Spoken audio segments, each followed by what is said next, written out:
morning, everyone, and welcome to 1WSR's coverage of the third test between South Africa and Australia, the post-lunch session. I'm Anis Mohammed. I'm joined here by the great Otto. Happy New Year, Otto, and Happy, happy New Year to all happy. the listeners. Yes, indeed. Good morning, good afternoon, good evening, wherever you are in the world. Um, Thank you very much for joining us. Unfortunately, the cricket isn't getting much better, Anis. We are No, still it's not. getting, what did you say, cricket lessons? Definitely. Australia is showing us how to bat out first session and how to serve the new ball. Yeah, rudimentary stuff, not really rocket science. So that's um, another hole that South Africa have to climb out of. Australia are 68 for 1 after 28 overs on lunch on the first day of the final test. It's the pink test. So do make sure that you um, go and support your local cancer charity, the Pink Day, specifically to support the families of victims of cancer, people who are getting treatment. If you've been through this, you'll know that it's quite a tough thing logistically for families to get to the treatments. Kids still have to go to school. Husbands of women with breast cancer still have to go to work and all of that stuff. So the Pink Day is all about the nurses that support the victims of breast cancer. Um, and frankly, there's a bunch of other diseases. A friend of mine's wife had a kidney transplant recently. And yeah, before that happened, their life was quite difficult to manage. So get in touch with your local cancer charity and support them wherever you can. It's not necessarily money that they need. Sometimes it's just a bit of your time. So go ahead and support that. It's a worthwhile cause. Since we don't have any sponsors, we can punt all the non-profits that we want. Yeah. So if you know of a worthwhile local charity, let us know. We can spread the word, and you can comment on our Facebook feed, on our YouTube feed, of course, and you can also comment on Twitter at OneWorldSR and at Gorilla SA, GUERILLASA. And let's see if South Africa can take some wickets. Looks like Simon Hamer's got the ball for the first over after lunch. And will you give us the ball by ball there, Mr. Mohammed? Yep, and then I think between overs we'll just run down the teams as well. Simon Armour is going to be continuing after lunch. He's going to be bowling to Manus Labuschagne, who's on 30 of 76.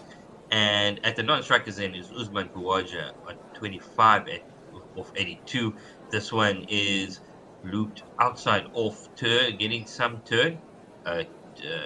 There's a bit of bounce, and it is worked to the leg side as it turns towards middle and leg by Labuschagne. He plays off the back foot, and it is cleaned up. And they come through for a single, and the score moves on to 69 for 1 after 28.1 overs. Usman Khawaja now on the left-hander on strike to Simon Harmer, who loops this one, and the reverse sweep is up, and it's a big appeal for LBW, and he's given second ball off the line. Simon Harmer strikes. Usman Khawaja goes up straight away. He says it hit him on the glove. So yeah, he Simon referred that strike straight away. He referred it straight away too. Did Usman Khawaja? Yes, indeed. So let's see. There's a replay showing up now. Check if there's any bat involved. It was an LBW appeal. The ball straightening on an off-stump line. That hit brought Usman out the Khawaja reverse on the sweep. back leg as he's trying the reverse sweep.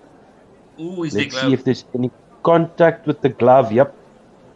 Yeah, straight off the glove.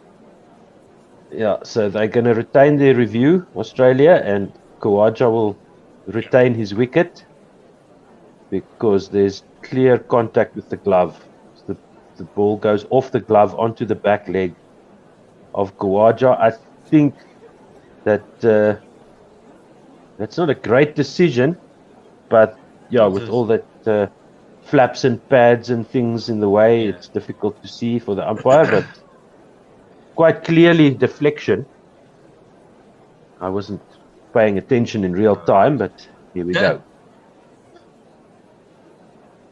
Simon Harmer, Australia, 69 for 1. Simon Harmer in for the third ball of the overs. And this one, ooh, is quicker. It dips and it doesn't turn. This one comes on with the arm.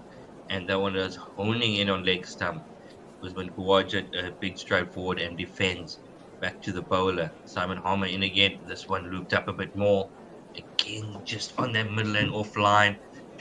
He's going to Simon Harmer, of course, turning the ball away from Usman Khawaja. So it is spinning from his middle stump to his off stump. As he comes in again, this one is worked away straight back down the ground. Simon Harmer pulls out a dive and cleans up off his own bowling. One ball to come in the 29th over. One from this over so far. Usman Khawaja plays off the back foot, cuts well, and this one will run away for 4. Will it? No. The big man, Marco Jansen, cleans up on the boundary, and they come through for 2. That's the end of the over, and Australia 71 for 1. Usman Khawaja moves on to 27 off 87, and Marnus Labuschagne on 31 off 77. Just quickly to run through the Aussie team for you right now. It is Usman Khawaja and David Warner Usman Khawaja, David Warner, Marnus Labuschagne, Steve Smith, Travis Head, Matt Renshaw, Alex Carey, Ashton Agar, Pat Cummins, Nathan Lyon, and Josh Hazelwood. Mitchell Starc seems to have been the one to be rested, along with Boland.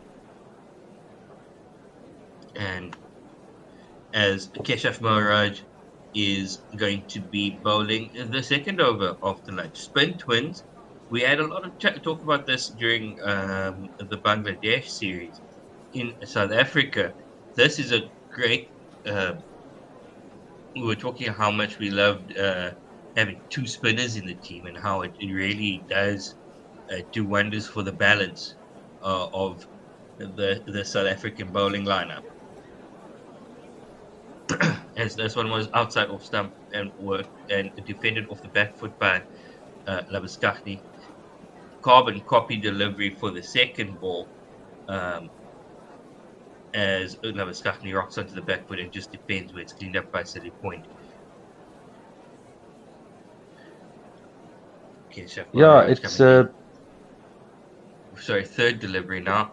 This one looped, not turning at all. From Keshav Maharaj, just sliding down leg side, and Labuschagne giving himself room, but works it on to the offside. Again, drops this one a little bit short.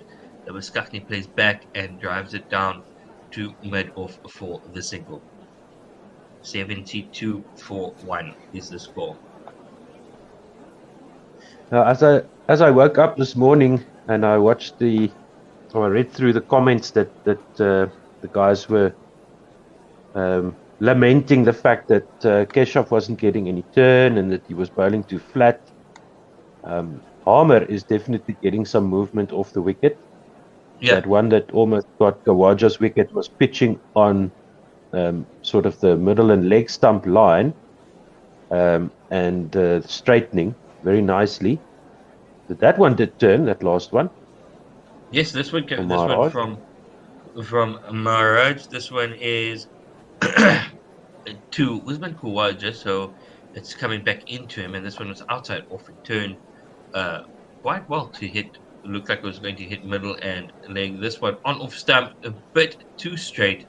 Usman Khawaja works it to the leg side, and they come through for another single. That's the end of the 30th over. The score is 73-1. Just to run through the South African team, a forced change. Tennis de Bruin is out. He's back in South Africa for paternity leave. So it's Dean Elgar, Sarel Eerbeer, Heinrich Klaasen, the batter who's come, Themba Bavuma, Kaya Zondo, Calvin Rain, Marco Jansen, Simon Harmer, Keshav Maharaj, Kagiso Rabada, and Heinrich Nokia. I still say that is one of South Africa's better looking bowling lineups, just because of all the options that they have at their disposal. Excuse me. And Simon Harmer comes in again. This one, flatter, quicker on middle stump. Usman Khawaja playing back. It keeps a bit low, but he manages to keep it out. Simon Harmer bowling his 4th over, and he is only gone for 5 runs. This one is short on middle and leg, and is pulled away by Simon Harmer, but Themba Bavuma is down on the boundary to get some cover. You don't often find Themba Bavuma down on the square leg boundary. Through the legs of City, of short leg rather. That ball wet, and they come through for the 174-1 now. The score. Simon Harmer in. Oops, this one from off stump, just outside off stump, coming back to Marnus Labuschagne, who's well back and defends, and there's no run. Simon Harmer getting drift and turn. Another good delivery outside off stump. Labuschagne forward and defends. Simon Harmer just showing their release, bowling an off spinner, but with the seam presentation of an in swinger. So getting that drift in, besides the turn in, is a fantastic camera work there by the camera guys. And this one again, outside off stump, defended by Marnus Labuschagne. 74-1 is the score. 1 ball to come in the 31st. Yeah, I'm just quickly changing our scorecard to pink here, so if we can fit in. This one is fetched from outside off stump and swept well by Marnus Labuschagne, and it races to the cow corner for 4 runs to deep mid wicket. Yes, that's deep mid wicket for 4 runs. It's one thing to have the spinners on, but if they're going to be leaking too many runs, yeah, it's also not ideal. I don't think Simon Harmer would mind too much, because in order for the Australians to get the runs, they're going to have to do the work, and that also gives the bowlers a chance every single time, because the batters are having to attack.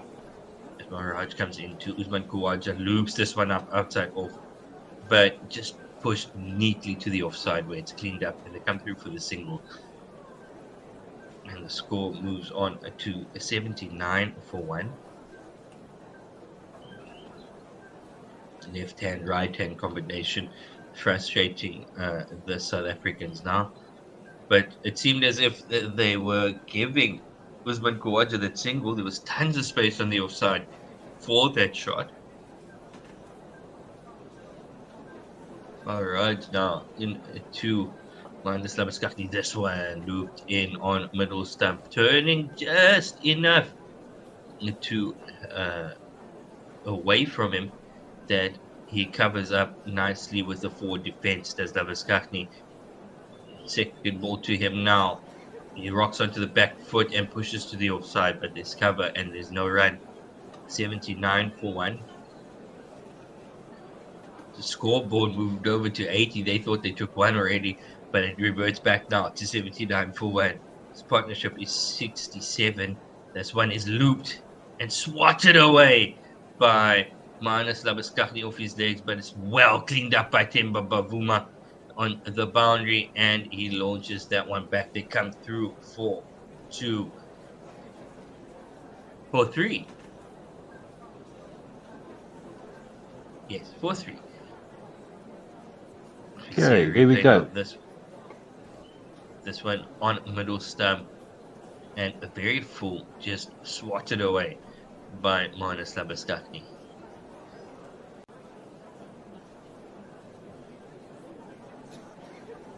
Okay, so now we're in this.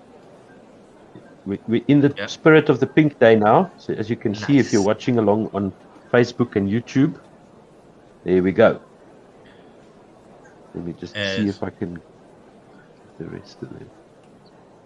Some drops of rain on the screen as Maharaj loops this one outside off to Usman Khawaja, who sweeps, but is covered down on the deep boundary.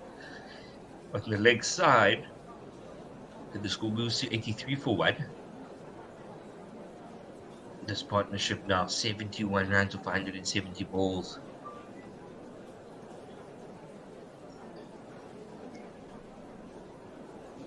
That's the final delivery of the over there. 32 overs gone. No run. No run there. So let's see a replay of David Warner's wicket here. Slashed at a wide one from Andrich Borkier, going across him and caught by Marco Jansen, very sharpish at second slip. Well, first slip, standing quite wide of the keeper. And that was an early breakthrough for South Africa, but since then, it's been Khawaja and Labuschagne. Yeah. And Tugamani says, good to see you guys again. Happy 2023. Same to you. Let's hope SA gets the win. Yes, we do hope that. Yes. 2-1 sounds a lot better than 3-0. Yeah. Try not to get whitewashed. Yes. Simon Harmer to continue to Khawaja now. This one looped up on middle and driven well. And this one will race away for 4. Fantastic shot through the covers, just beating that inner ring, and the outfield is fantastic, and it just races away. So the boundary coming off the first ball of the over, which is what we have in previous tests, which we have called before, is the sign that Australia will be looking to attack and increase the run rate. Going with the turn. Got to the pitch quite nicely. Khawaja just had to step down the wicket as that one was a bit over pitched by Simon Harmer, and that's 4,000 runs for Usman Khawaja in his test career so far. Congratulations to him. Fantastic. Lots of ups and downs in that test career, not finding a very consistent spot in the team, but always coming good when he has been recalled, and this has been his longest stint in the team, and he's been quietly amassing runs. Second highest run score of 2022, with a lot fewer tests than the leading run score, which was Joe Root, I think. And Simon that was very now attacking the stumps and just defended back to him. Yeah. No, that was quite a surprise when I saw that during the previous test, but just shows you he's just goes about his business, doesn't make waves, just gets on with it, just gets the job done for his country, and before you know it, he's got the second most runs and no headlines, just cricket, exactly. Just good cricket. Yeah. 7 matches at the SCG at an average of 104. Fantastic ground for him. this one is worked to the offside. They come through for the was that the late side offside? Comes through for the single, and the score is 88-1. One ball to come in the 33rd over. Manus Labuschagne on strike. Simon Harmer has the ball in hand. Seen pictures of Steve Smith, who is in next. South Africa, as soon as they get one of these two, have to bowl to Steve Smith.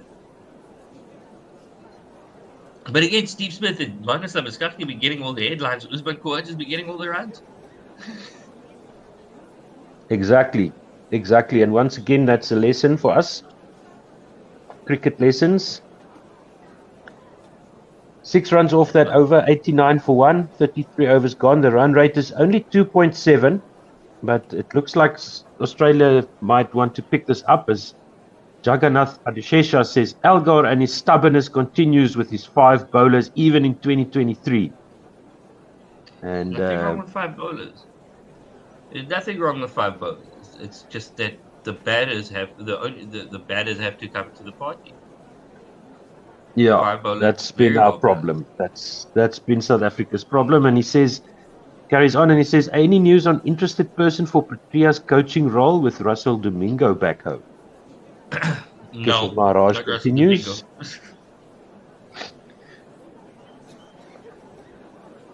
No, so there's no official word as far as I know.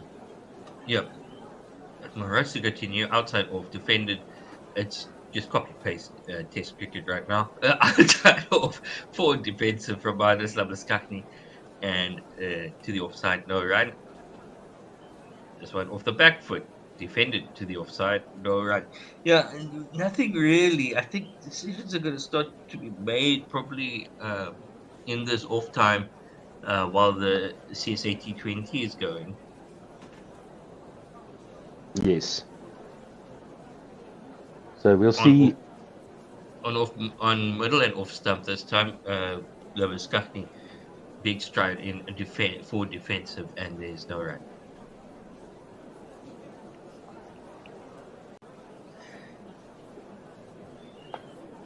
Loops to leg side, it sweeps well, and runs away for 4. Manus Labuschagne onto 44, Australia onto 91. Keshav Maharaj is straight his line there. Yeah, that was a bad delivery, way down the leg side, and no risk shot there for Labuschagne. If he missed that, it would have been a one-day wide down the leg side, but he connected well past Kayazondo at short square leg, and he's on to 44. He's got 6 more to go to his 50. As this one is on a middle and leg and whipped away, but straight to the fielder. And the Aussies have a weird custom now where they're wearing KFC chicken buckets on their heads. Yes, it's been a tradition for a while now. KFC have obliged with a nice design. Lost all of the over, pushed to the offside, and they come through for a single. 5 runs off of that over. The spinners now, both of them going for 5 in their in the last 2. Yes, let's get some stats going here as well. So it seems that Dean Algar is keeping his quicks off to one side. And I saw the guys in our chat group also lamenting that fact. That you read your mind. Yeah. Kagiso Rabada is going to be back into the attack. Yeah, I think that's. I mean, it almost got a wicket. The spin twins after lunch. There was that appeal that was given out and overturned when Khawaja said, "I did get some glove onto that umpire." And he did a lot of glove onto it. It was quite a big deflection. Last 10 overs, 33 without loss. The partnership now 82 runs off 30.2 overs. Kagiso Rabada not having a good day at the office, looking a bit flat in the field. 22 of his 8. This one is short and straight, but and pulled by Labuschagne straight to square leg though, so no run. Oh, big welcome back from Kagiso Rabada there. Overcast, the lights are on, bowling conditions seem perfect, just nothing happening for the South African quicks at the moment. This was short, it's a top edge, and it is going to bounce safe for 4. Labuschagne not getting on top of that one. How South Africa bowling a bit too short on this wicket, and not a convincing boundary from Labuschagne, but all the runs count. Huge top edge, but and it runs really fine. No way Anik Nokia could get hold of that at fine leg.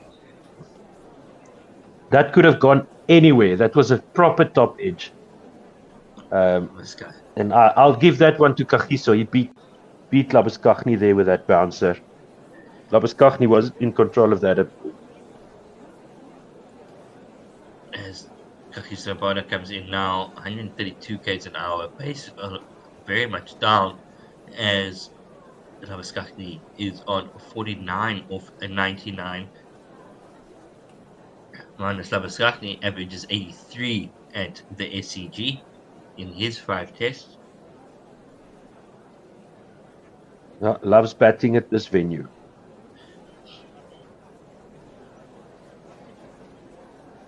Kagiso Rabada in again, and Labuschagne off the back foot defends. It makes me wonder if,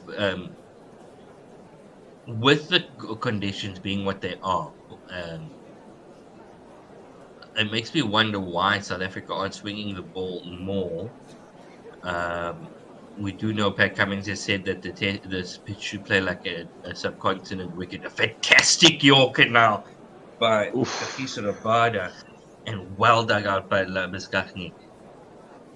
I was just about to say, he started with the 2 short ones, and now he's attacking the stumps with the second and third and fourth delivery being a Yorker.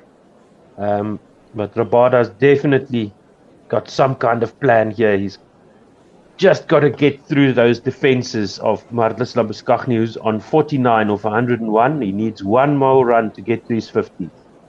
And this will be it, as Kagiso Rabada drops it short again. Marnus Labuschagne quick on the back foot and pulls well and runs away for 4.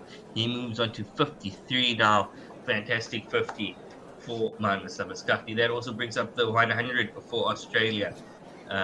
100 for 1 after 35 overs. 14 tests, 50. This is his 14th test, 15, 33 matches for Marnus Labuschagne to go with 10 hundreds. Yes, indeed. Waiting on the back foot for that short one. He scored 9 fours, no 6. And he's 53 of 102 deliveries. Perfect test innings for a number 3. Yeah. Again, getting lessons. South Africa getting lessons. Hopefully they can take it to heart and apply the same. But these overhead conditions just suit bowling so much.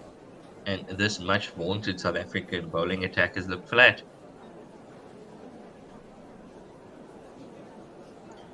Keshav Maharaj to continue. And Usman Khawaja just pushes it to the offside. Again, just playing second fiddle. He's 37 of 99. The run rate is now moved up to 3. Just about. It's 2.93. And Australia moved on to 103 for 1. With that signal, Labuschagne now to face Keshav Maharaj. Labuschagne sweeps, it sweeps well, and there's the boundary for the over. And this one to a deep mid-wicket, swept from outside off stump. And it races away to the boundary for 4. Yeah, that's finding themselves in a position where they are just leaking runs. 5 of the overs so Australia's far. lifting up the tempo here a little bit. Again, they attacked, got the boundary, and now for the rest of the over, will just basically defend. Yeah, 5 runs Right. off the over already. 3 balls to go. This one is swept again, and it runs away for 4. Keshav Maharaj now getting taken to task. Really accelerating now Australia, and all the ones on the board. 111 for 1. 1 foot off the ground if you are that way inclined. If you're an Australian fan. Yeah. Me talking about Marnus's 50 didn't help much. Yeah. Didn't help us at all, in fact. Much flatter and quicker from Keshav Maharaj now. Marnus Labuschagne plays straight back down the ground to him. Now, Keshav has got the slip in. He wants to turn that ball away from the right-hander and get that edge. But this one again, 83 kilometers an hour. Damage already done. 9 off that over. And Marnus Labuschagne, though, has no problem coming forward and defending. Just with regards to Marnus Labuschagne, that Yorker, the Kagiso Rabada bowl, he nearly got bowled around his legs, and it was on middle stump. So he's come across a long way. Just seeing highlights here of Labuschagne's innings. Just solid shots and punishing bad deliveries. Low risk cricket from Marnus Labuschagne. Nothing flash. Just good test match batting. So well done to him. Oh, this one is a fantastic shot by Usman Khawaja. No frills, no fuss, and driven beautifully down the ground through the covers. And they'll come back for 3. Well stopped at the end by Marco Jansen, the big man taking it, putting the dive in. The left-hander's cover drive, one of the prettiest things in cricket. Oh, it was a beauty. Was that? No, sorry, I apologize. That was Under Clausen cleaning up there. Not the big man. The big man is hidden somewhere on the field.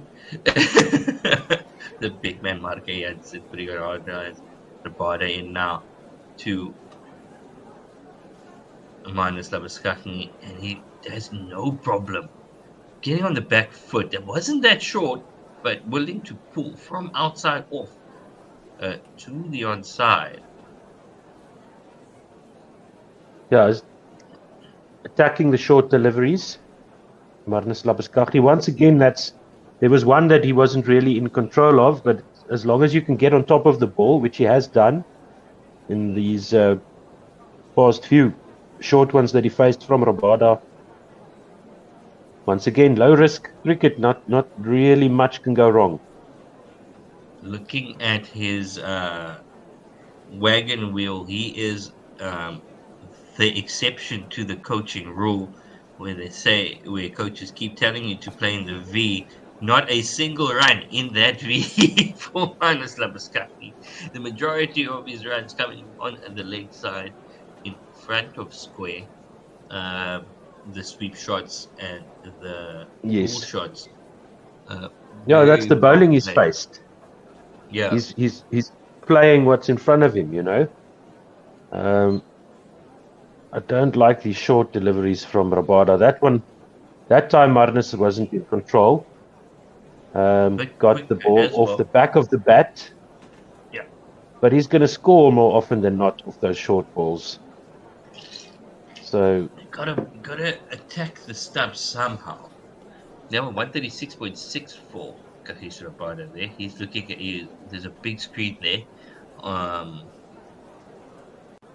in the stands showing where he can his pace. It's just when strays down the leg side, trying too hard, and gets a faint edge on it, and it runs away for 4-2 deep fine leg for that boundary.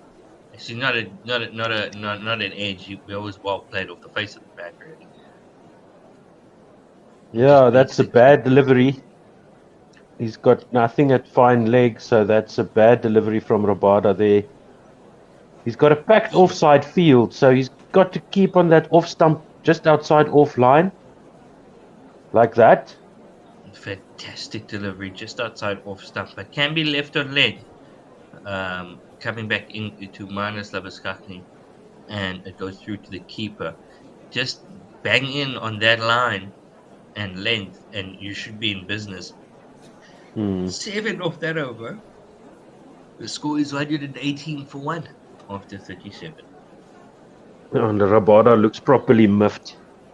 And, not a happy camper. And now Jansen is into the attack, looks like. 5 of these last 9 overs have gone for 50 runs at a run rate of 5.56. South Africa have to find a way to lock the gate as we look, because the first 28 overs of this game, the first session, only went for 68 at 2.43. Australia about nearly more than doubling the run rate. Yeah, they faced some ordinary bowling after lunch so far, and they've punished the bad deliveries, and that's pushed their run rate up past the 3-run mark. 3.18 is the innings run rate right now. 106 run partnership between these two, 33.3 overs. Jansen will continue left arm over the wicket to the left-handed Khawaja. As he comes in now, Khawaja on the front foot drives straight to mid-off for no run. No real movement for Marco Jansen in the air or off the wicket. Just coming, banging it straight down. So it seems like there's nothing on offer for the bowlers. However, Australia find a way to find swing and seam on their home conditions. Oh, this one flies the outside edge. Squares Usman Khawaja up and into the gap where third slip would have been, and it runs away for 4. Marco Jansen unhappy. The fast bowlers glare. Just squares Usman Khawaja up, and in the gap where third slip would have been between second slip and gully, and it runs away for 4. I don't think that would have carried to a slip, but at least the slip would have stopped the 4.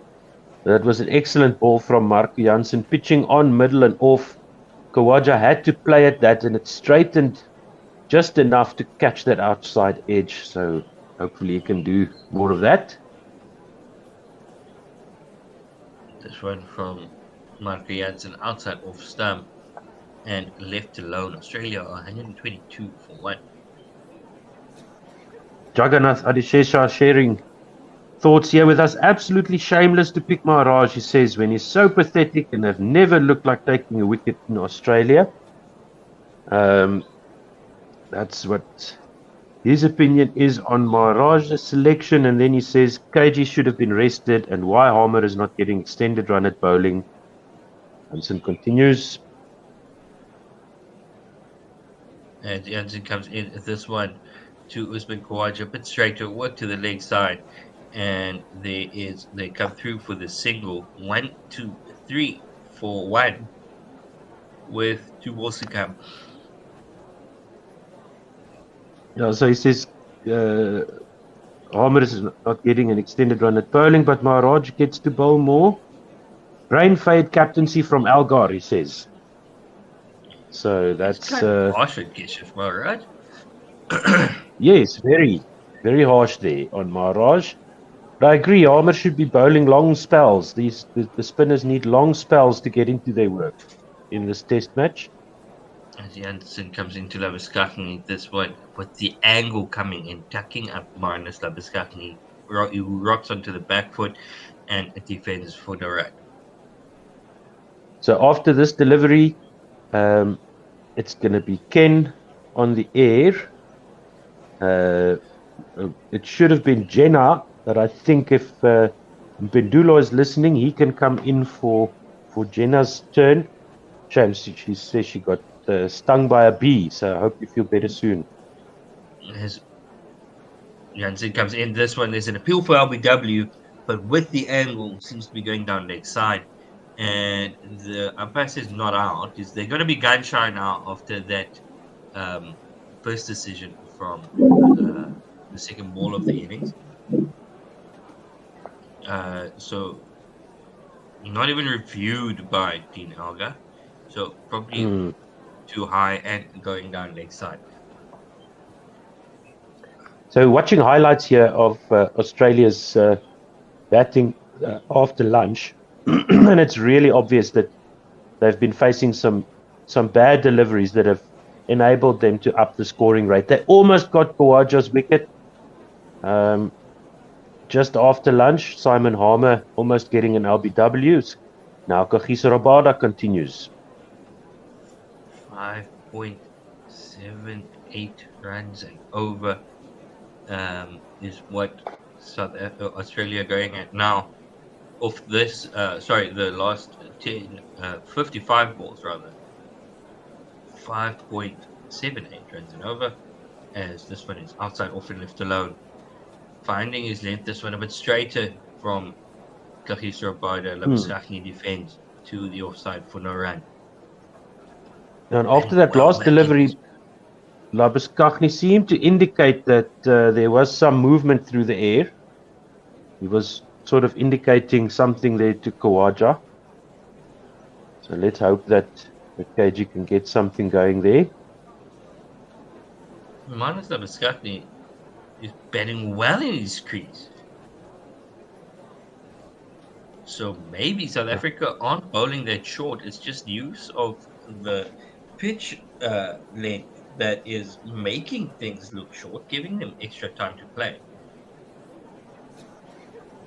They're showing a graphic now of all the balls that he's attacked and the ones that he's left alone.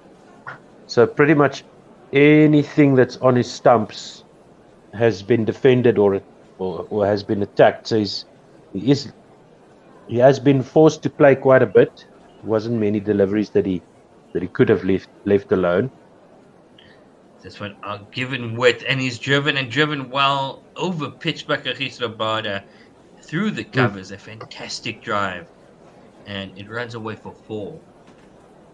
Beats Dean Elgar mid in the covers for. Good morning, Mr. Borland. Hi, Ken. Hello, good morning, Arthur. Good morning, Anish. Happy New Year to both you fine gentlemen and to all the listeners. Thank you. Same to you. Oh, this one pings him. A short delivery. And this one hits Labuskakny in the grill. And they've got up for the catch. But Dean Elgar it says it's not out, given not out. Dean Elgar's got 5 seconds. 4, 3, 2, says no. Carl Verena was very excited, but just from first look, I think Labuschagne dropped the hand and the bat. And basically face butted it to the slip. He took it on the chin. Yes. Ooh, literally on the shoulder. Oh, it looked like he did take it on the chin.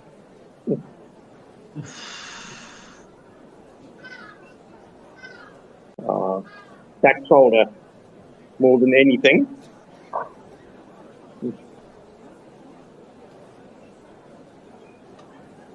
Kagiso Rabada just this one straight on the middle and off and defended.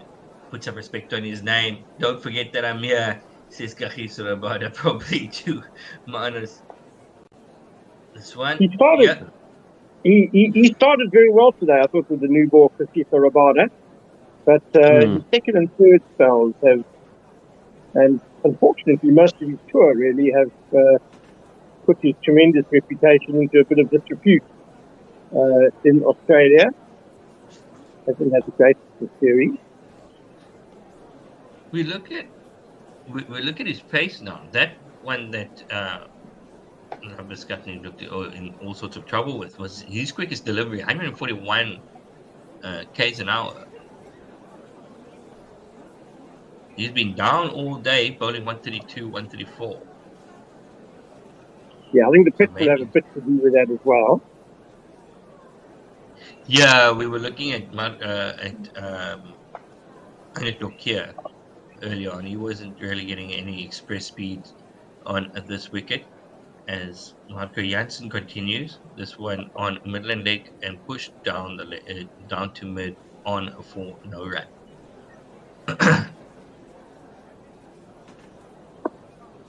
I'm surprised that there hasn't been more movement, Ken, if we're looking at overhead conditions. Yeah, well, the pitch is really the major reason for that. It's very dry, it's very dusty. The ball is losing its shine quickly. There's not much movement off the pitch.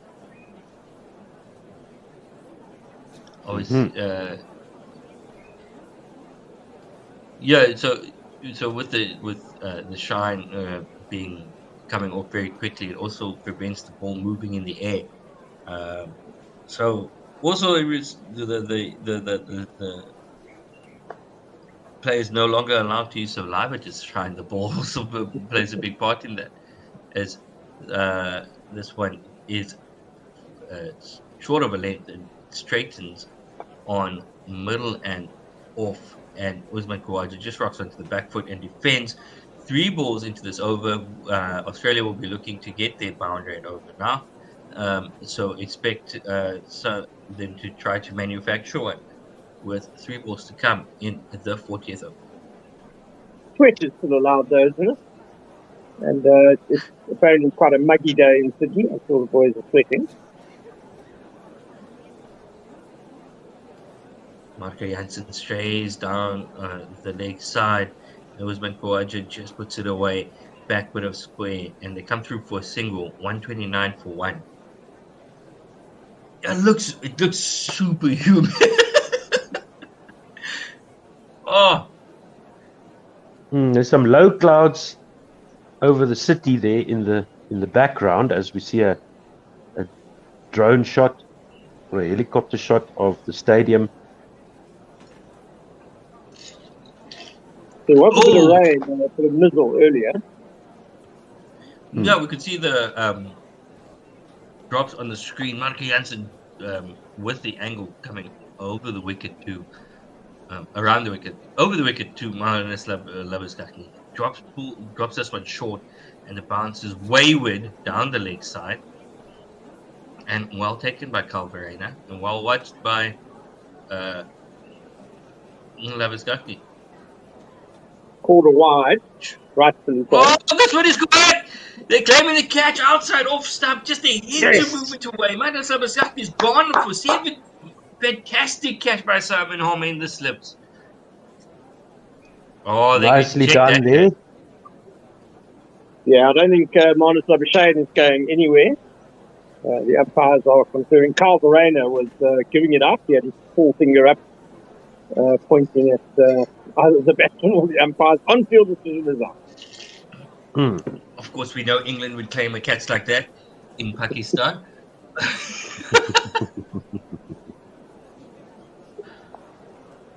Pakistan was struggling against New Zealand in Pakistan.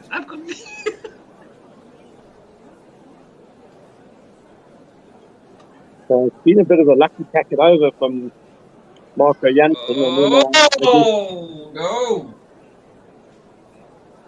Oh, no. Yeah, I don't think they carried. Ooh, that looks like it just dropped short. Yeah. Just hit the ground and the hands at the same time. Oh. I thought it dropped short in real time. I did not really think that was. It was a good catch in the end. Did manage to get his hands to it? Did he get fingers underneath? Yes. That's the question. Oh, wait a minute. There, it looks like he got some fingers underneath that. They're going to need to use that super zoomer, aren't they, to really get in close.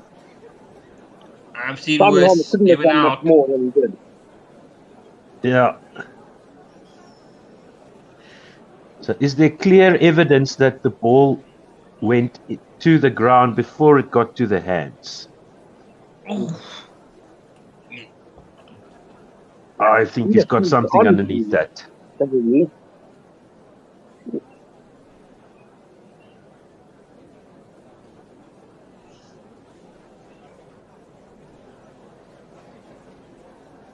Oh, come on. I've seen things like these being given out before. Oh, for sure. This is a real 50-50 call. There's no doubt. Yeah. Depending on the mood of... Who's the third umpire? Hold on. Match referee. No, he's the match referee. The third umpire is Richard Kettleborough. Oh, come on. Give us just a little bit of luck here, man. Come on. Yeah, South Africa. What a wicket it would be to get Labuschagne on 70. It's so good. Is this going to be the deciding angle? The one from the side where it looks like it's he hasn't got anything. It's a pity they can't get a more zoomed-in version from the front because that was the first version for Harmer. I suppose there may have been a degree of foreshortening with it. Tough call. Oh, which is why we've seen about a dozen replays now. We've seen this being given things like this. Oh, Mr. Umpire's giving it not out. Oh, come on, man. Not out, says the umpire. Disappointing. Sorry, you're speculating. Knowing that I can understand why Kettleborough hasn't given it. And I suppose as long as he's consistent, that's all you could ask for. Jansen reaching for a drive, Labuschagne reaching for a drive at Jansen, getting it to first, but that's not going. Oh, there was just enough movement there. There was a little bit there for Jansen in the wicket, so hopefully that can continue. One ball, but that looked like it seemed off the wicket. One ball to come in the 40th over.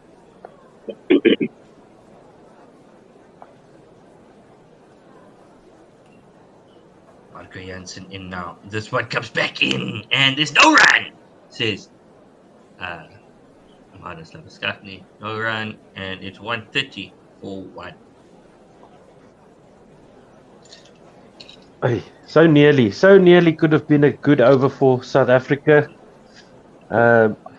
Only 2 runs from it, and almost the wicket of Labuschagne. He's on 70 of 122. Khawaja with him on 46 of 108. So nearly got one. But of course, as I said, Khawaja and LBW as well. First over after that, just a tiny little brush of glove saving them from being given out LBW there. Yeah.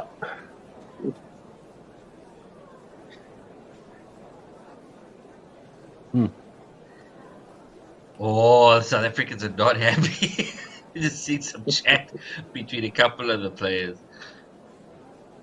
But he is well entitled to stand his ground as Kagiso Rabada continues to Usman Khawaja, who drives to the offside, and there is no run. Dean Elgar pointing it out now.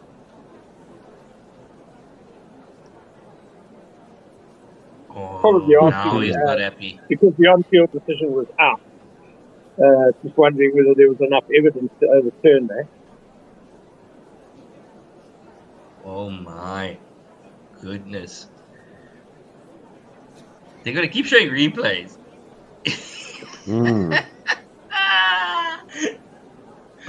They just need to. The Proteas now just need to keep their heads up. They just need to keep working at this because they will be able to get a wicket here. Yeah, they need to forget about it, put it in the past, and just be happy that they are still creating chances. Yes. About a short of length outside off. Usman Khawaja playing off the back foot, drives to the offside, and there's no run. 130 for 1 is the score. Simon Harmer realizing that as well. Harmer is pumped. He's clapping his hands. He's talking to his teammates, getting some energy into the field here. That's good to see. There's one slip and a gully. Darting in on off stump, and Usman Khawaja defends for no run. Reminds me of the situation, I think it was 1994, when Mark Waugh hit his stumps and no one did anything about it. Apologies. In Port Elizabeth, in your hometown, isn't it? No one's letting that one go. No one in South Africa. This one is giving. Kagiso Rabada gives Usman Khawaja some width, and he cuts well between point and gully, and it runs away for 4. That also brings up his 50 off 113 deliveries, just rubbing some salt in the wounds. Strike rate of 44.24 for Usman Khawaja there, and he's hit 6 fours in his 50. And that's his 20th 50. Proper test openers. He's waited for the looser delivery to score off. Very patient and very compact. Fantastic opener Usman Khawaja is turning out to be. Obviously started his career a bit down the order, but found his spot. As we were saying earlier, the second highest run scorer in 2022, and not getting any of the headlines compared to Steve Smith and Marnus Labuschagne. Just going about his business and doing what basically the prototypical cricketer, just going about his business, not worrying about the headlines, not wanting to be fancy, and getting the job done. Very underrated, certainly.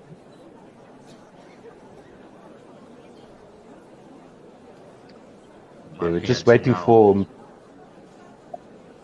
Usman Khawaja outside off and driven. He's on the drive. He's going to take on Marco Jansen now.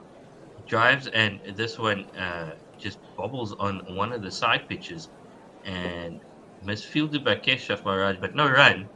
He may have done his finger in, but he seems fine. Jansen, and again to Labuschagne. This one outside off, left alone. No run, and there's a bit of movement. Says Marnus Labuschagne, who goes about his ritual of touching every part of his body between balls, which works. Very jittery. This partnership is now 122 runs off 37.4 overs, 3.23 run rate. Great stuff here for the second wicket partnership for Australia. Jansen, and again, tight line, defended by Marnus, and there is no run.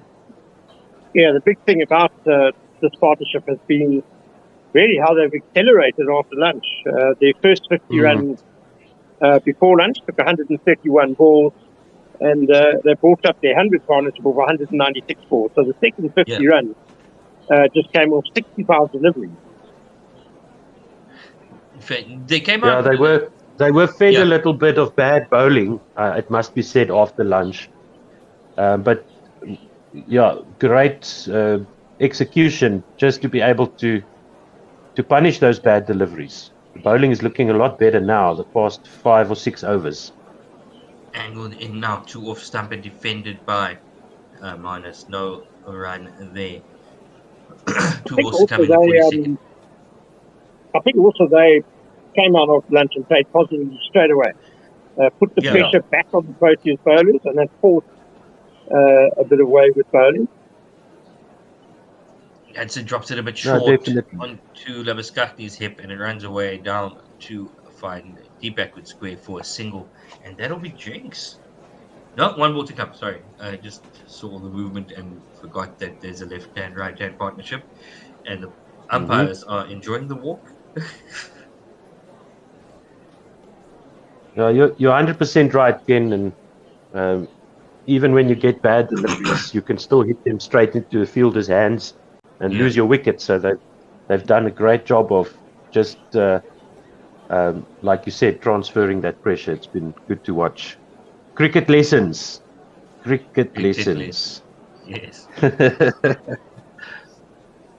Johnson in again on middle and off at bringing up his pace quite a bit, 141.8, 142 kilometers an hour, darting it in on middle and off, and defended well. Usman Khawaja.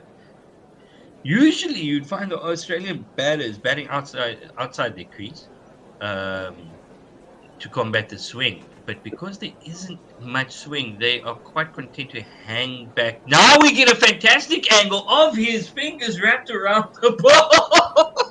Oh man! That's the view we want. Man. Home broadcasting. People complain about SuperSport.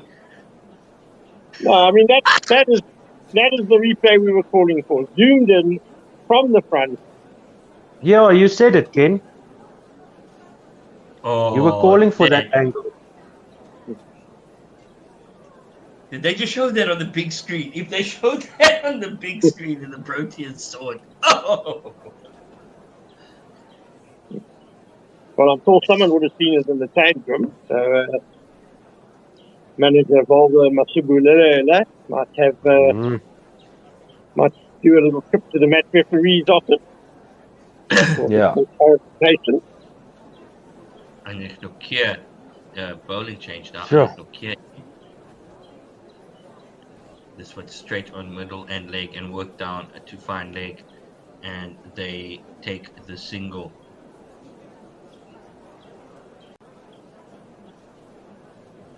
.9 k's an hour, so not as quick as we saw him in Melbourne. That speed is, of course, measured as the ball leaves the bowler's hand. So it's a good indication. Maybe he's searching for a little bit more control on this wicket, or the Aussies haven't riled him up enough yet. Oh, he should be riled up after seeing that replay. Yeah. What rotten luck. Rotten luck. Bumping in now, 141.8 k's an hour. Outside off stump and left alone. Again, we cannot have an Australian tour without controversy. We have to wonder. I mean, you say rotten luck, but why was that replay not available? Yes. And within 5 minutes, it is suddenly available. Yeah. Okay, in this was short of a length on off stump and defended off the back foot. South Africa missing a trick. Square leg. The field that square leg or field that point should be telling the bowlers where the batsmen are taking their stance. And if it's deep in the crease, off to your left. And I think both these batsmen really favour playing off the back foot. That's been their modus operandi, and on a slow pitch like this one they can afford to do that. Say good morning to Mpendulo, and I'm going to take a break. Anis, you're welcome to take a break as well. Ken and Mpendulo, take us through to tea, if you can, and I'll be on standby. Yeah. Take morning, gentlemen. Morning, Mpendulo. Cheers, Anis. Thank you. We're just watching Usman Khawaja drive into the covers and Keshav Mara rather dive over the ball. And the midfield allowing Khawaja to get another boundary. So he's gone to Oh, no, it was an earlier midfield. 137 for 1 then Australia, as Heinrich Nortje comes in right arm over the wing to Marnus Labuschagne. Down the leg side, Labuschagne flicks it away nicely off the pad, but there's a man at the backward square. So it'll just be a single. He goes to 73, total 138 for 1. Very happy New Year to you in Pendulo. You still celebrating the Central Gauteng Lions one-day cup victory, no doubt? I was lucky to be in the ground, and man, that was quite something, seeing 5 wickets for Lutho Simpamla. But the celebrations come and they go. Now we're back to the very shaky Proteas, man. Nortje around them, we just do Usman Khawaja, just a hint of away movement there. Khawaja jabs down on it into the covers, no run. And Heinrich Nortje continues to being the most threatful bowler within the South African group. You can see he's the only one who's been able to take the wicket. Very economical in his run as well. 20 runs in those 9 overs that he's bowled so far. So it's a good change from Dean Elgar, this one, trying to bring in more attacking option, especially with Jansen almost getting that wicket, Ken, which we can say could have been probably a wicket.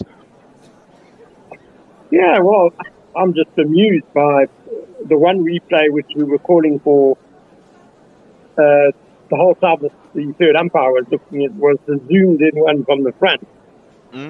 Which was never given to the third umpire till about 5 minutes later. And that seemed to show Harmer definitely got his fingers under the ball. So I don't know if that's home broadcaster privilege or what it is. That's what we call the home ground advantage indeed, Ken. Yes. Yeah, indeed.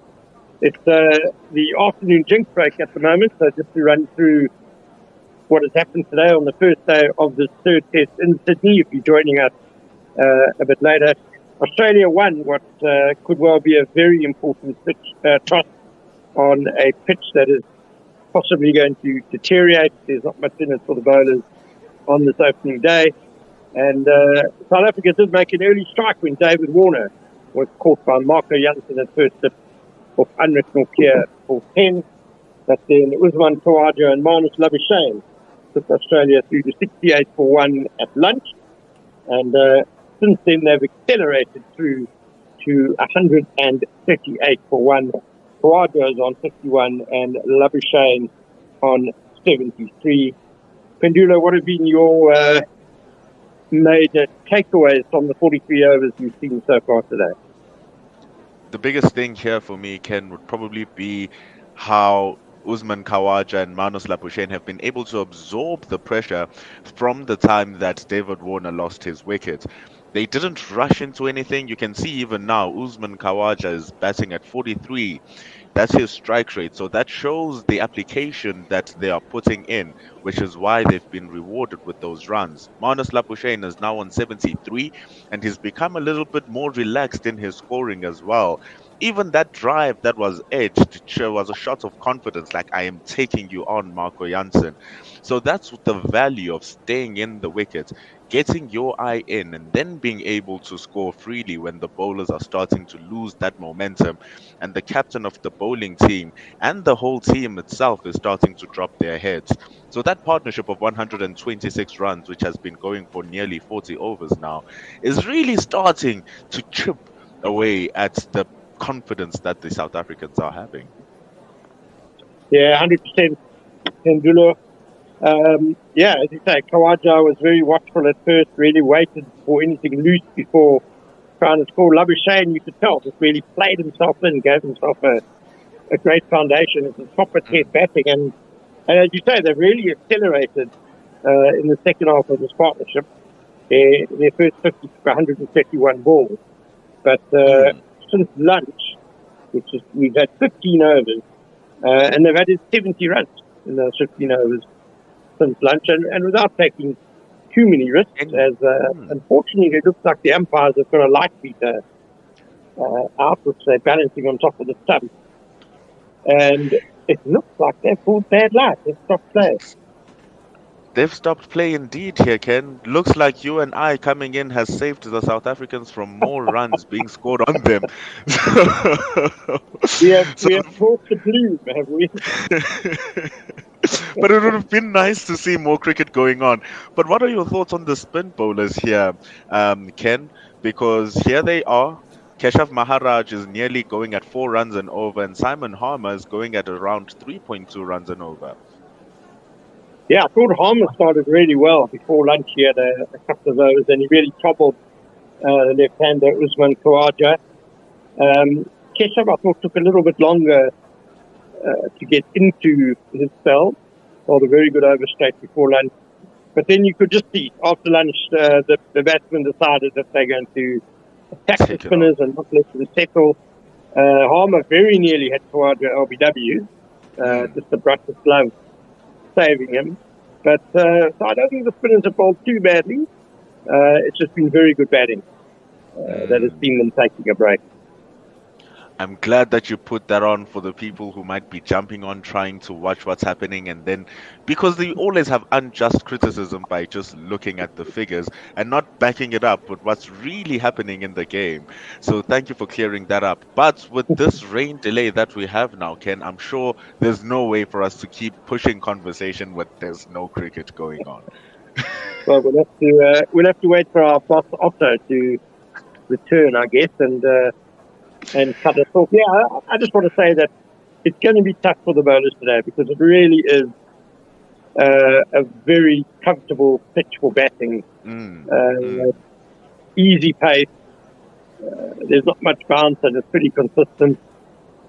Not a whole lot of turn yet, so it's going to be a tough day for the bowlers, and I think South African fans need to understand that. And already they've had some pretty sizable bad luck as well with that Labuschagne decision. What can count on their favor, though, if I may just close off your point, is the fact that it's still day one. If the bowling remains disciplined and they are able to keep peppering those lines and lengths and wear out the Australian batting, which is a tough task, which we've seen throughout the whole length of the series, we might be seeing a situation later in the day where the pitch now actually deteriorates and South Africa are in the tough end with the spin pitching or spinning, invariable bounce, and all of these factors. So it's a really tough toss to lose here for Dean Alga. But we'll be crossing our fingers as South Africans to see what happens as Otto is back with us.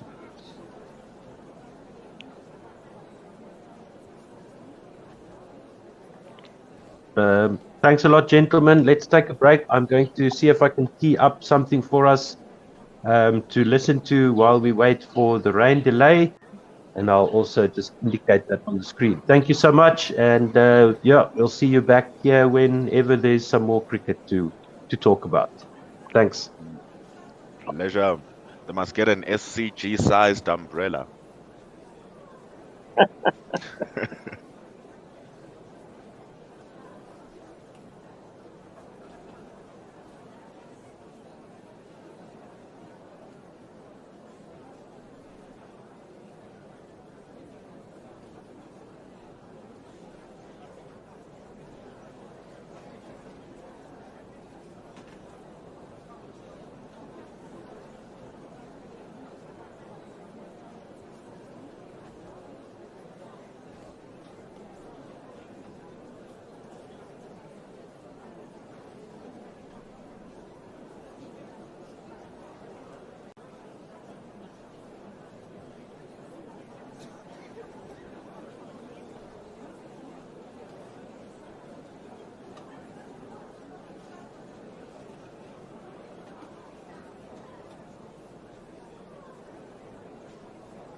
Hello, and welcome to another episode of the Cheap Seats. This is your Premier League show, a Premier League podcast where we talk all things Premier League, but there is no Premier League this week. There is a team that's at the top of the table from North London, so woohoo! Good times. And they'll be top of the table on Christmas because there won't be any football until then. And that is Arsenal. We've got Kent, we've got Yusuf here, we've got AB. We're going to be doing our date night drip episode for the World Cup.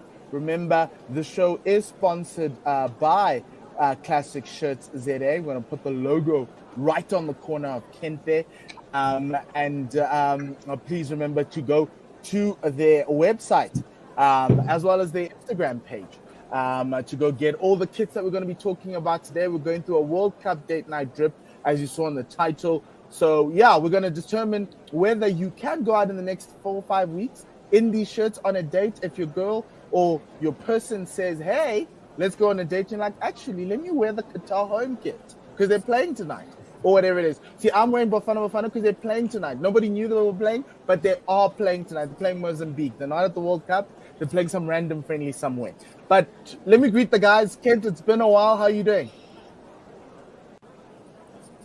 I'm doing well, thanks. As you alluded to earlier, it's nice to have my team at least winning some football for once.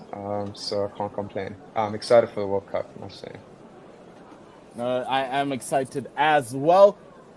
AB, how are you doing? I'm good. I mean, I'm glad Man United aren't playing football anymore. For like I'm 6 not weeks. excited for the World Cup because it's international football and I could think of anything better than international football. Rather just work, honestly. Just work than watch international football. But it's good. Like, there's golf. There's golf on TV. The DP World Tour. Yes, there is. Sunshine Tour is still happening. So, yeah, there's golf on TV, man. And I'm going to play golf soon. So, Okay. Yusuf, how are you doing?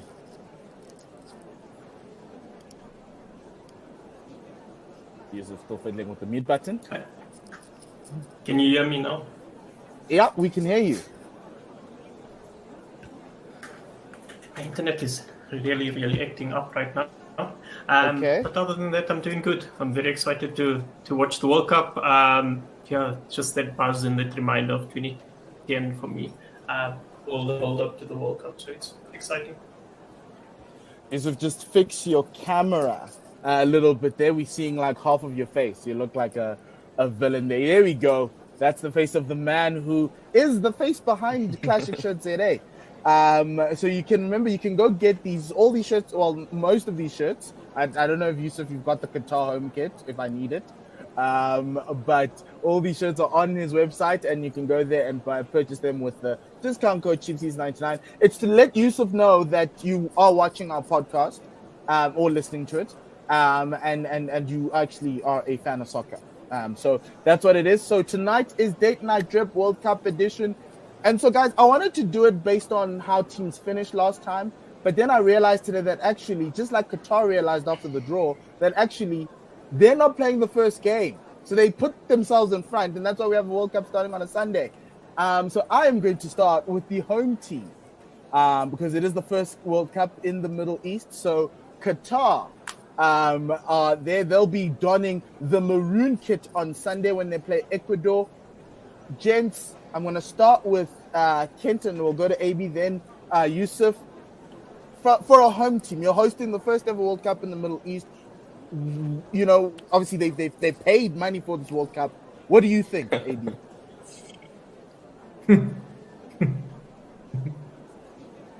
Kent. Sorry, I said AB and I said Kent. What do you think?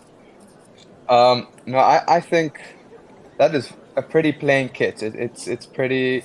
You can go with maybe the minimalistic look, that it's less is better or less is more. But yeah, it doesn't seem like it's a kit that's too hard to maybe replicate illegally.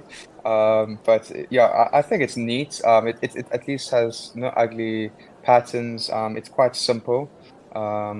The colors are actually quite nice as well. I haven't seen the shorts that go with them. Maybe quite important how the shorts look. They'd be actually maroon as well.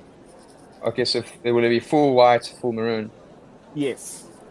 Okay. No, if I have to give it a rating, I'll give it a 6.5. AB, would you wear this out on a date? No. I mean, there's nothing. Even if they easy- paid you $1.5 million?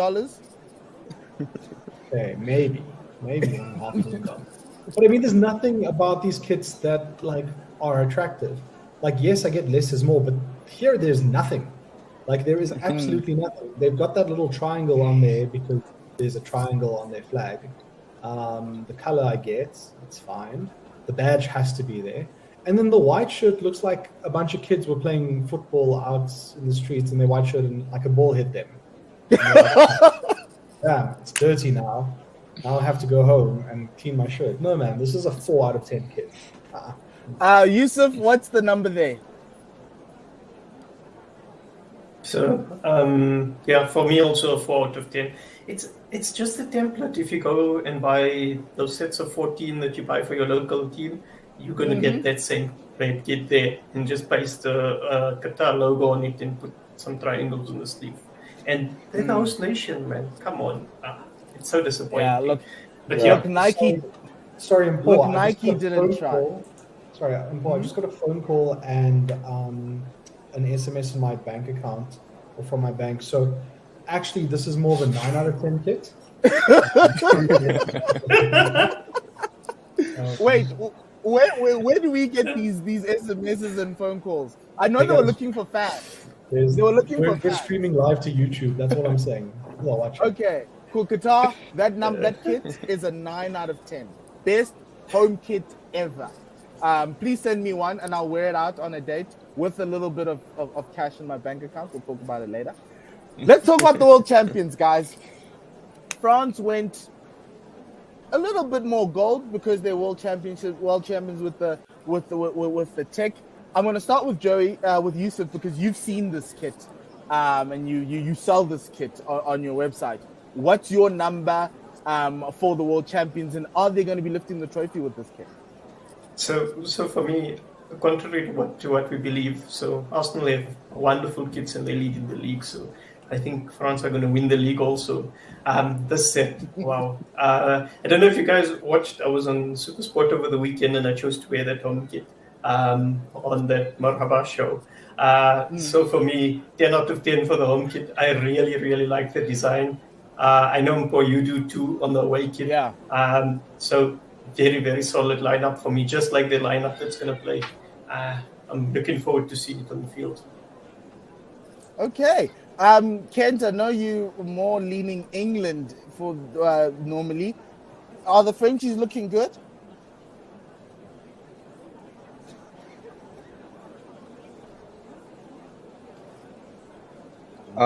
So I think the France, of course, have a chance to win it. They coming out.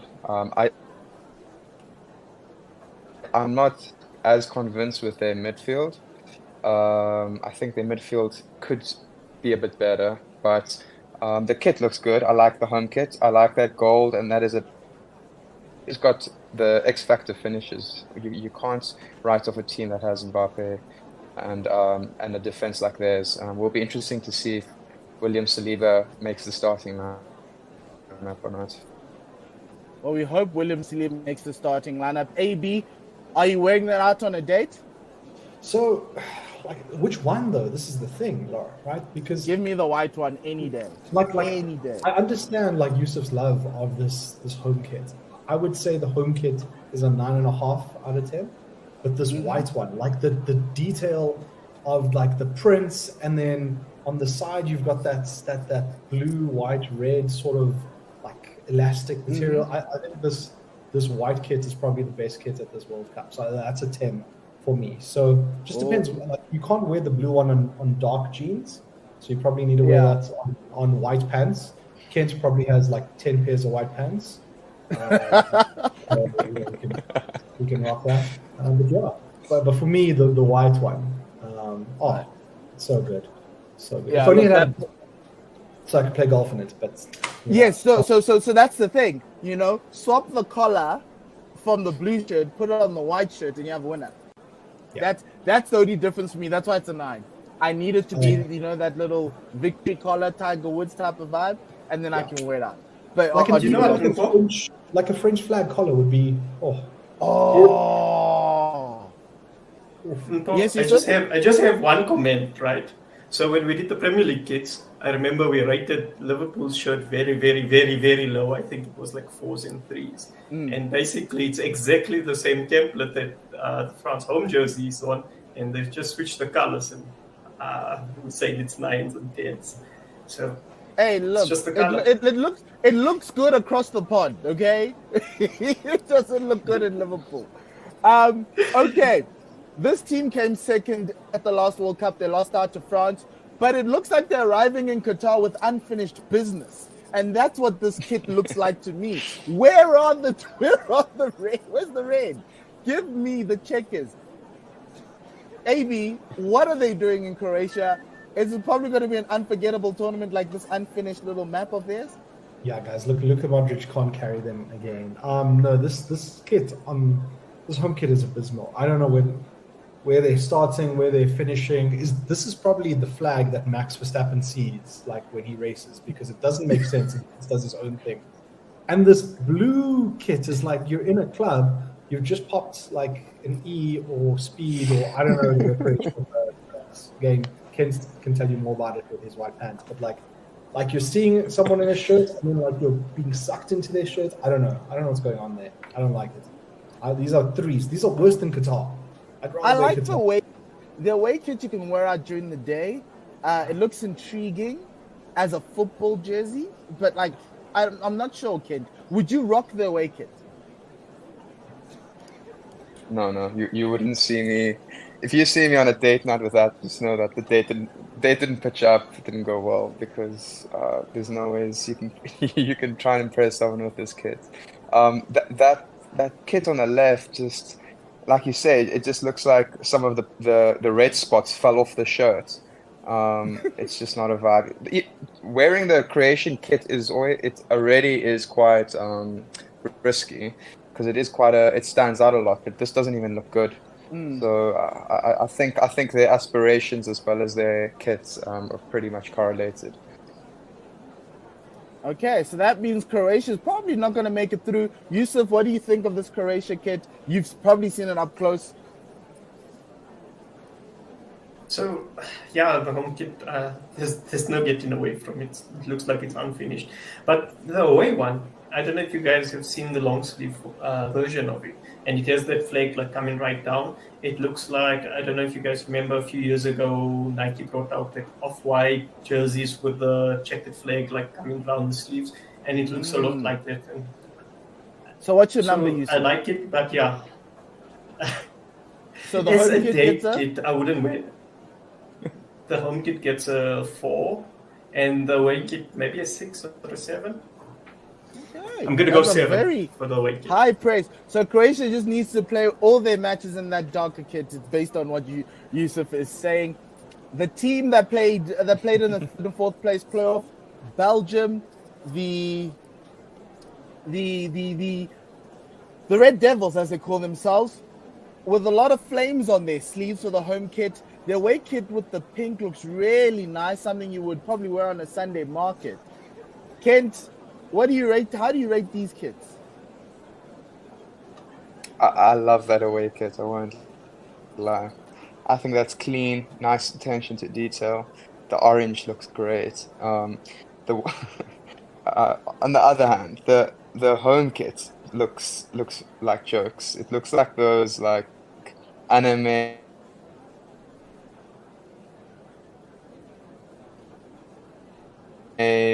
like spin-off. I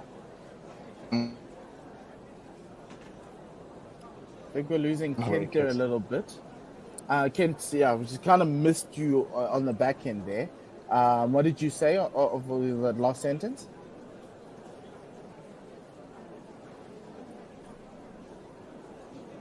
Fan of the away kit, not a fan of the home kit. Love the away kit. Great attention to detail. Okay. AB, Flames? You're a Red Devil fan? They call themselves Red Devils? Like I know Graham Potter has taken over at Chelsea. and like everyone's loving Harry Potter, but like I don't want to see Kevin De Bruyne like starting at Seeker for the Hogwarts Gryffindor Quidditch team. This is bad, guys. This is literally Gryffindor. Like, you just need to put like, I don't know, Harry Potter's costume on him, and this dude's flying on a broom. The way a kit though is amazing. Like, the thing that I love the most, and I think Adidas need to go back to it, is their little stripe logo. You don't need to write Adidas. We get who you are. Just like keep the stripes there nice and clean, and they're also like big as well. There's nothing wrong with this. This away kit. That's a solid 9 out of 10, and then Gryffindor get a 3. It's bad. Gryffindor get a 3. Yusuf, I'm sure there's a lot of offers, a lot of orders for Belgium. What do you rate this? Just for full disclosure, I'm currently working for PwC in Belgium, who's the main sponsor of the Belgian national team. So they're paying part of my salary technically. Okay. So full of orders. We accept that declaration.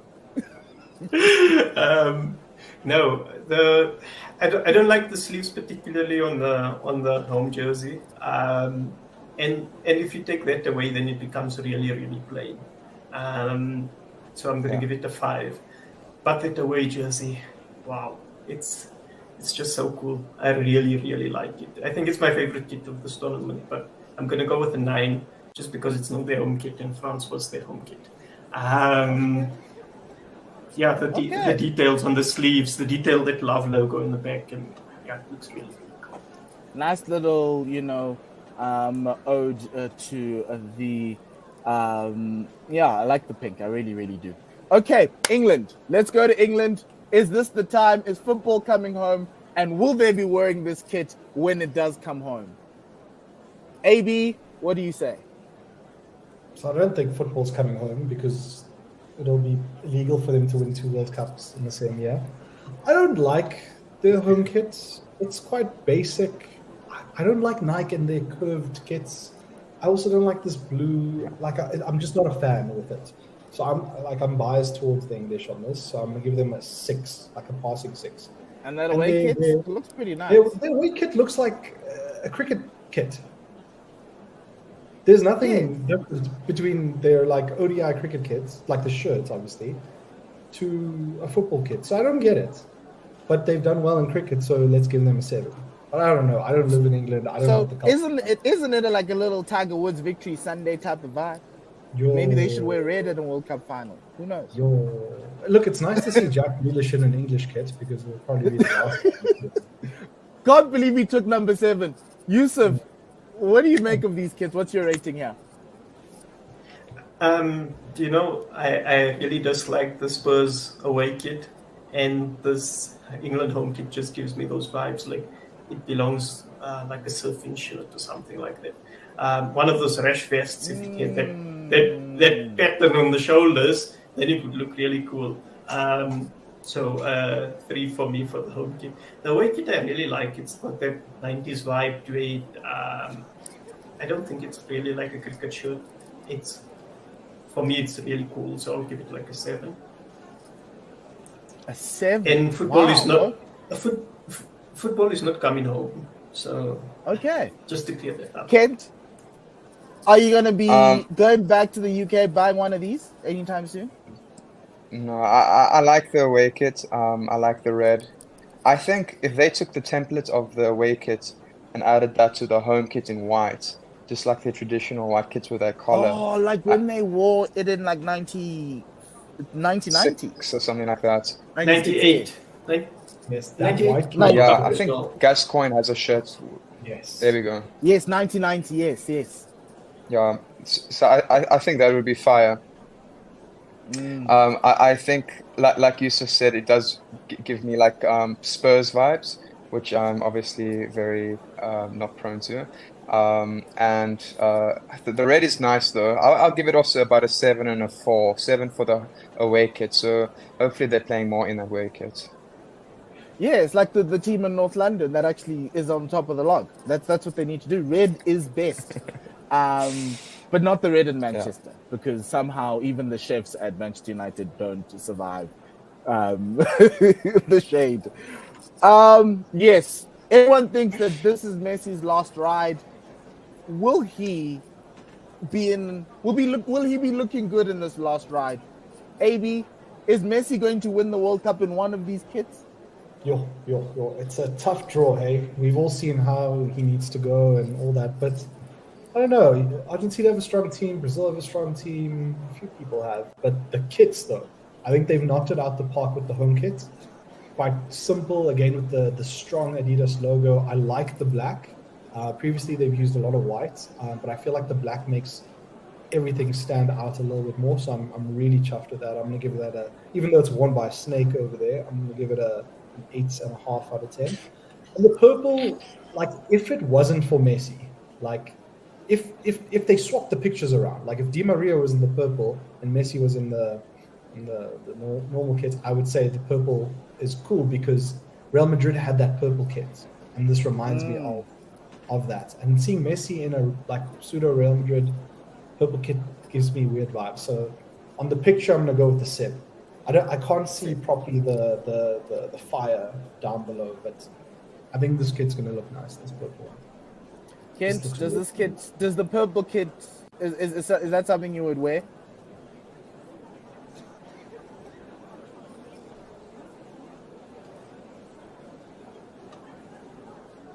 Okay, I'm going to go to Yusuf and we'll come back to Kent. Yusuf, I'm sure a lot of people have been wanting to buy this kit.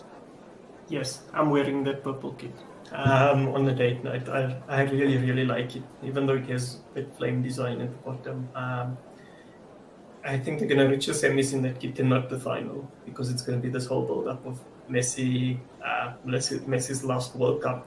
He's going to win it. The GOAT. But in terms of the kits, I really like them. Oh, and Argentina is on an unbeaten streak for a good few games, so they have a very, very good chance. But on the kits, I really like how they've come out, both of them. The attention to detail on the home kit is wonderful. And the away kit, the purple, I really like as well, so I'm going to go 8 and 8. Kent, we're going to try you again. Are you still there?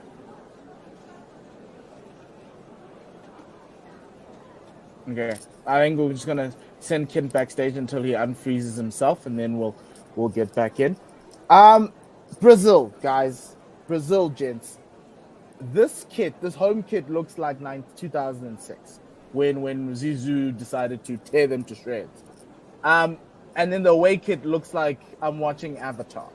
But that's okay, because it's Brazil. AB, what do you think?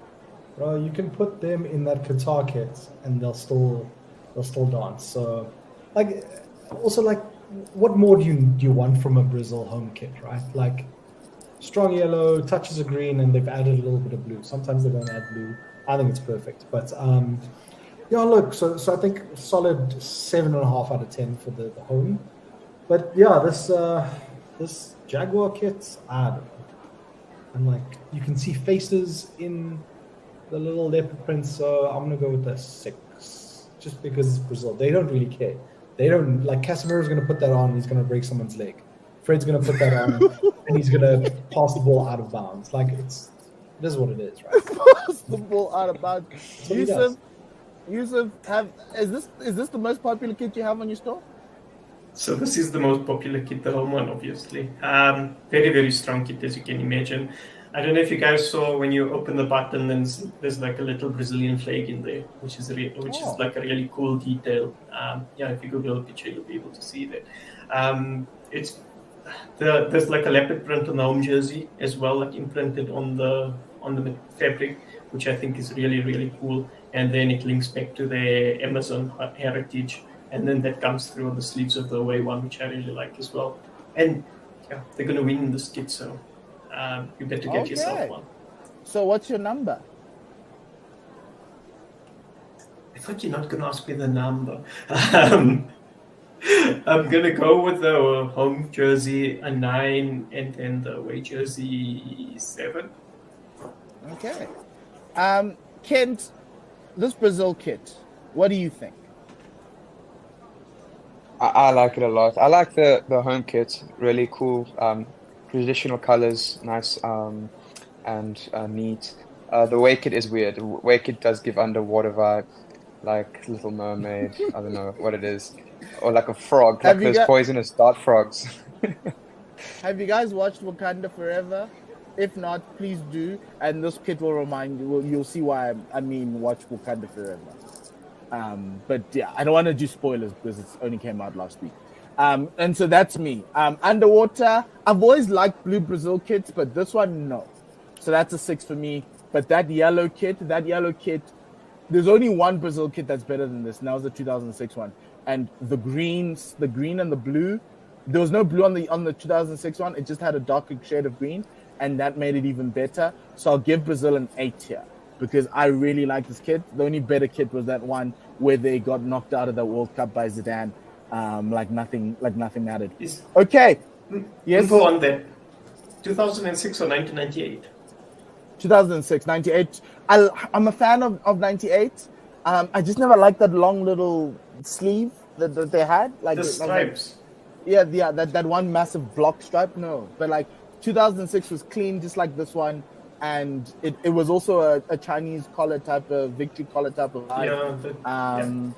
And the green was actually dark green. It wasn't like light green, like a scary light green. Okay, let's move to the Germans. Dark horse time. They went with a little bit of a twist to their white normally with a little mix of white over black with a massive long stripe down the middle. An ode. There was a Newcastle kit that had this one once back in the day. I think it was 2009.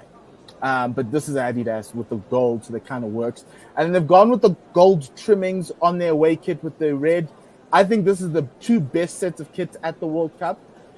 For me, it's high 8s across the board, and that away kit is a 9.5, close to a 10. I'm going to start with Yusuf here. This is my favorite. Is it yours? No, the France is mine. But they're very, very strong kits, and I don't think you can find a German kit that's not a strong kit. The number on it makes it look a bit more like lively. If you look at them when they're playing without the numbers on it, then it becomes a bit plain. So I'm going to give the home kit like a 7. The away kit is very, very nice. I like the design on it. I like the material of it. The gold trimming is also really cool. So I'm going to go 9 with that one. AB, the Germans, they're in Qatar with all our gold. What do you think? I don't know. So, like, Yusuf made a nice comment about the numbers. I think Germany like to put their numbers on there just to show that they're all part of this team.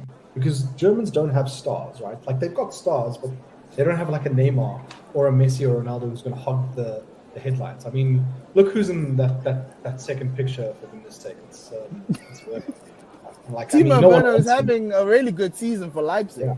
Yeah, but I mean, anyone can have a good season for Leipzig, right? Didn't Rangnick once coach them? I think he's out of the World Cup, though. Okay, well, there you go. It's stronger for Germany.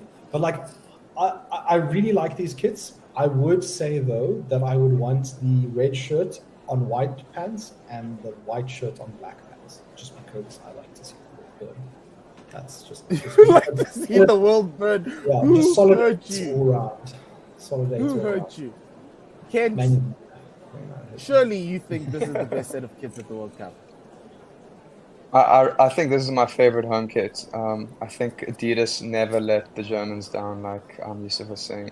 The away kit, I like the collar very much, but it gives me actually more like Belgian vibes. It's got that red tinge to it, so I'm not completely convinced, but it's not a letdown. And as you said, I wouldn't rate any of these kits lower than an 8. I really like the home kit though. Mm-hmm.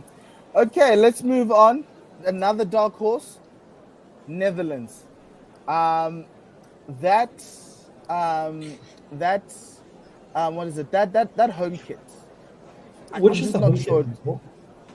The yellow, the Dutch one, the orange one. What do you mean? That's not orange. What is it? I have an orange pen in my hand right now. That's gold. They should have just taken the away one and like switched the colors and made it blue with that orange that they have on the tick there, and then it would have been cool. This color. Yeah, and that's why it's like a 5 for me. Like, I can't buy this. It looks like I don't know. Bring me back a darker orange. Like, it's kind of giving me vibes that this Dutch team is probably going to get knocked out in the round of 16 by some team we don't expect, and Wolves going to be like, oh, okay, yeah. They just didn't go all in. They Kent potentially playing, USA in the second round or Wales, so there's every chance. Oh snap! Okay, no, Gareth Bell's going to run rings around them, surely. Look at them. Kent, are you convinced by this kid? The away kid, I'm convinced by. No way. That away kit is in the same WhatsApp group as the Spurs away kit. Like, that's disgusting. I like the colors, but the design is so plain. It stands out because of the orange, but that is just, it's very plain. The home kit it's not bad. I think it's not the colors we associate Netherlands with. That's the issue. You want a stronger orange, but that looks like a bad Kaizer Chiefs yellow. I don't know. It's weird. Yes. Yeah, like those the underneath Frankie's sleeves, there's a darkness that's black. Like, what is that thinking? It's to hide his sweat from sitting on the bench because there's no air cons there. So you remember the 2003 Rugby World Cup when every single rugby playing nation played in Nike shirts, and it was those tight Nike shirts. Yeah, and the props had different length sleeves because of where they were like binding themselves. This is what it looks like. It looks ridiculous. Like, I swear someone's going to put him by the shirt and it's going to tear, just like those Nike shirts did. I don't like Nike. Anyway. Hey, look, Nike is about to sponsor the Springboks from next year, so get used to it. We might even get skin tight for next year's World Cup. So that's going to be fun. I'm going to buy one. I'm a fan of Nike, so yeah. But not those kits. Those are mid-table kits. Let's move on to another dark horse, former champions. They won in South Africa. Spain. They can't go wrong with the red. Not sure if they did, but I would have loved for them to just go all red. That little stripe underneath, that little thing happening underneath Pedri's armpit isn't great. But Ferran Torres looks good in the away kit. That light blue, sea blue. I don't know where they're going with this, but yeah, I don't know. Mid-table, 6-ish, 6 all round. AB? Yeah, look, I think, and Spain don't have like many strong footballers, like muscular guys who can model their shirts, right? Like, there's very few of them. Like, I would expect a Ramos or someone, but Pedri and Ferran Torres don't it's like me modeling for a shirt. You're not gonna look at him. You don't want to look like him. Yeah, I'd say 6.5 on both. Like, I wouldn't wear them. I find them very ordinary. Like, it looks like this is the type of kit that wins your World Cup. It's plain, it's not flashy, they don't look good, they're just here to do business. Yeah, maybe that's what they're there for. Yeah, maybe they're not Arsenal fashion. Yeah, it's not a fashion. This is not a fashion club type of kit. They're here to do business.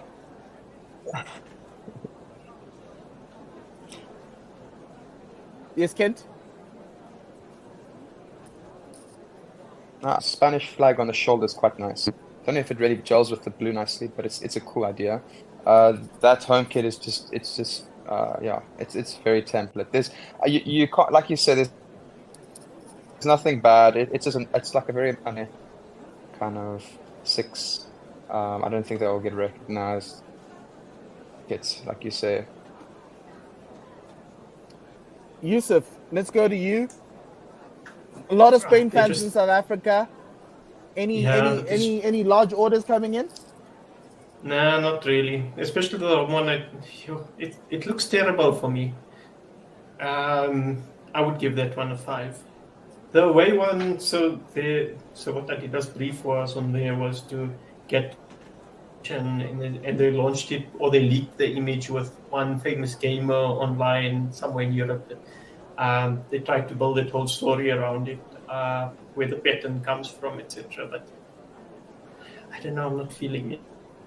So a 6 for the away and a 5 for the home. And I hope they're not going to win. Hey, the home shirt is so plain. There's nothing to it. That's why they're going to win. That triangle Okay, under the armpit, that's it. Okay, I'm going to give you a plain shirt coming up right now. It's the man who's been in the news. Piers Morgan's buddy. Guys, I swear to God, I bought a kit like this for like our five-a-side soccer team back like 6 years ago. But obviously the colors were blue and yellow with the same diagonal design. What is Nike doing with that home kit? So apparently it's inspired by the masts of a yacht or something like that from Portugal. Yeah, but like you said, you can buy a template that looks exactly like that. And like, and I thought we hit the jackpot with that kit. We're like, oh yes, we're the best looking guys at five-a-side, and Portugal bring this out. AB, your boy, the goat of your club, the legend of your club, is going to be wearing this. Is he going to win the World Cup finally? Who, Bruno?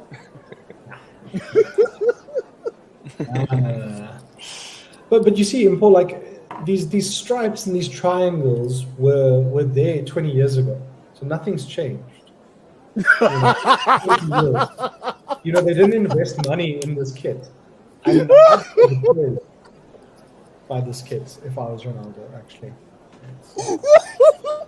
No, look at the 2002 Portugal like World Cup kit. There's like diagonals under there, just like this. So, yeah. Nothing's changed. And it was still like then, it's still like now. Nothing has changed. You know, nothing has changed. Yeah, that's what's happening in Piers Morgan's part 2 later tonight. So he's going to be talking about this kit. He's going to complain about it. He's going to say he can't win the World Cup because of this kit. Kent, on a date, what are you telling a date if you come wearing this home kit?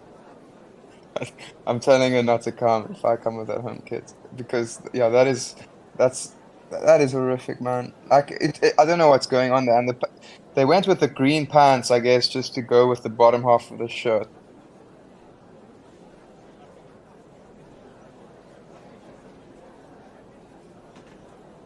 Okay. Oh, okay, cool. I think we lost Kent a little bit there. He's just going in and out. But AB, the away kit, what do you think? I mean, it's fine. It's like Kent's lagging a little bit there, but carry on, AB. Very hard. If you were to like go to Nando's and get one of their serviettes and you fold it in a correct way, your serviette at Nando's would look like the Portuguese away kit. That's not good vote of confidence there, Yusuf. I mean, that's a challenge for all you people out there. People go on dates at Nando's, so go on dates at Nando's and maybe you'd fit in at Nando's with both these kids. I was gonna say, if I was going to Nando's on a date, I'm definitely wearing that away kit. You look like the manager. No. So I like the color. I just don't know what were they doing with those blocks in there, but I remember they had a black one with like the stripe across with the black or the green and red also a few years ago. I like the beige. Liverpool did it last season and it looked really cool, so I think Nike used that same color and tried to bring it here, but they didn't put the collar, and so it just didn't work. Yeah, but I think that the away kit's like a savior, so that's like around about a 7 for me. That home kit's a 2. Like no creativity whatsoever. It was like, oh, let's go back into time, and they pulled out this. Okay, cool. Now we're going to go through the African nations. I've decided to put them all on one slide so we can talk about the home kits, then the away kits. But here they are. In case you didn't know the African nations, on the left is Ghana. After that, the one with the yellow trimmings there is Senegal, the African champions. Tunisia are in the middle. They'll be wearing a red kit with some nice intriguing design. Morocco is going to be wearing a red Puma home kit. And then Cameroon's the last team on the right with the green, with their flag insignia on the sleeve, with the flag colors on the sleeve. Which kits are you gravitating to, Kent? It looks like the first 2 kits. Someone copies someone's homework. But I guess it's the same. Yeah, it's the same colors, same star. That black star is massive, to be fair, on the Ghana shirt. But Ghana people do have very big black stars. yeah, I think it depends on the cut for me, and the Tunisian cut looks good. It looks clean. I don't which of these shirts would have numbers on them. And I want to know, is it Adidas that are doing numbers in the front, and no other kits? No, all of them will have numbers in the front. You have to have numbers in the front. Because I guess when adding numbers can make a kit like Tunisia kit there look quite cool, could bring it out. But if I had to choose one, I'm going to go maybe with the green one. The Cameroon one? For Cameroon. I think that's quite cool.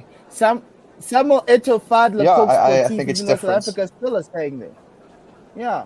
Well, yeah, slightly different. And yeah, they fired them right before the World Cup. AB, where are you gravitating to? I don't know. I think I'm going to Senegal, man. I don't know. I don't know why. Maybe it's just this like big colonel sort of star, you know, like I feel important when I've got like these badges on me. So there we go. Yeah. Also, the Africa champions, so that's kind of cool. But, guys, this is not a good representation of African art. Yeah. Who do we think is going the furthest of the African teams? Senegal. Yeah. Yeah. Don't be surprised if Cameroon does. Yeah, on Senegal, the furthest especially if away. They can get main outfits. Yusuf, which one do you like here? Okay, so I just want to point something out. On the Senegal one, that star in the middle goes away when the players wait, and so on the players' jerseys, there's no star in the middle. Weirdly, okay. I don't know if it might be a FIFA thing because it might be representing the country twice, whatever the rule is. So that goes away. For me, I really like the design on the Tunisia one, and then the one I hate the most is probably the Cameroon one. I just don't know what were they trying with it. And then, well, that's what you get for changing suppliers at the last minute. But guys, Morocco looks like Jomo Cosmos. Jomo Cosmos had a kit like this. Had a kit just like this. It just was red and blue with the Puma in the middle. And that was like before 2010. So I'm just not happy with Morocco here, but I'm loving Ghana and I'm loving Cameroon. Oh no! You know what's the other thing? Well, Cameroon a bit. Senegal, yes. The other thing is Puma went and put back the Puma word next to the actual Puma, and I don't know if I like it. No. Yeah. It's not cool. Because you saw Adidas did the opposite. Now they went to go get their name back. So. It's also because it seems like the cat is jumping in a weird way as well. I don't know. It's just Okay. And then the next one is the African away kits. Which one strikes your fancy? You see now, obviously, Puma now give us their little postage stamps and postcards in the middle, and also for the, which is a little bit. AB, which one are you gravitating to here?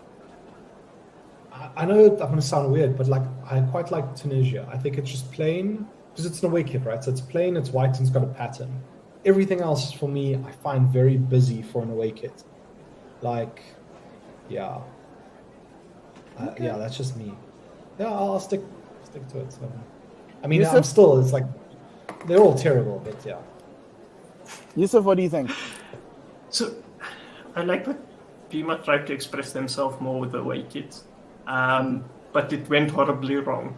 I don't like those blocks in the center, so the Morocco one looks the cleanest. The Tunisia one I think is a bit plain, but if you look at their third kit, so it's green with gold details, so just like where the white is like the dark green and gold where the red is. That looks really cool in their third kit, I'm not a fan of these Cameroon kits in any case. Kent, what do you think of the away kits? Yeah, sorry for saying that the Cameroon kit looked decent. This away kit is disgusting. Like I don't know what's going on with that. That is disgusting. It looks like a rib cage. Yeah. The Tunisia one, I think, just takes it here. I think, like you guys have echoed, it's very busy. Where the Tunisia have kept it simple. I like the Kappa logo as well. Kappa's quite a hipster little brand. And then I guess the Senegal isn't too bad with the postage ones in the middle. They've got a nice design to it where the one on the far left, it's just block. There's no artistic or creativity to that at all. Yeah, no, that's really true. I think Tunisia takes the cake here from the kits. I think they have the best set of kits. Those Puma away kits really hurt me. So now let's move on to the notable mentions, gents. I picked 3 kits that I thought were pretty cool. They're all away kits. Human Son's is thinking like he's playing for Tottenham last season with the Galaxy Korea away kit.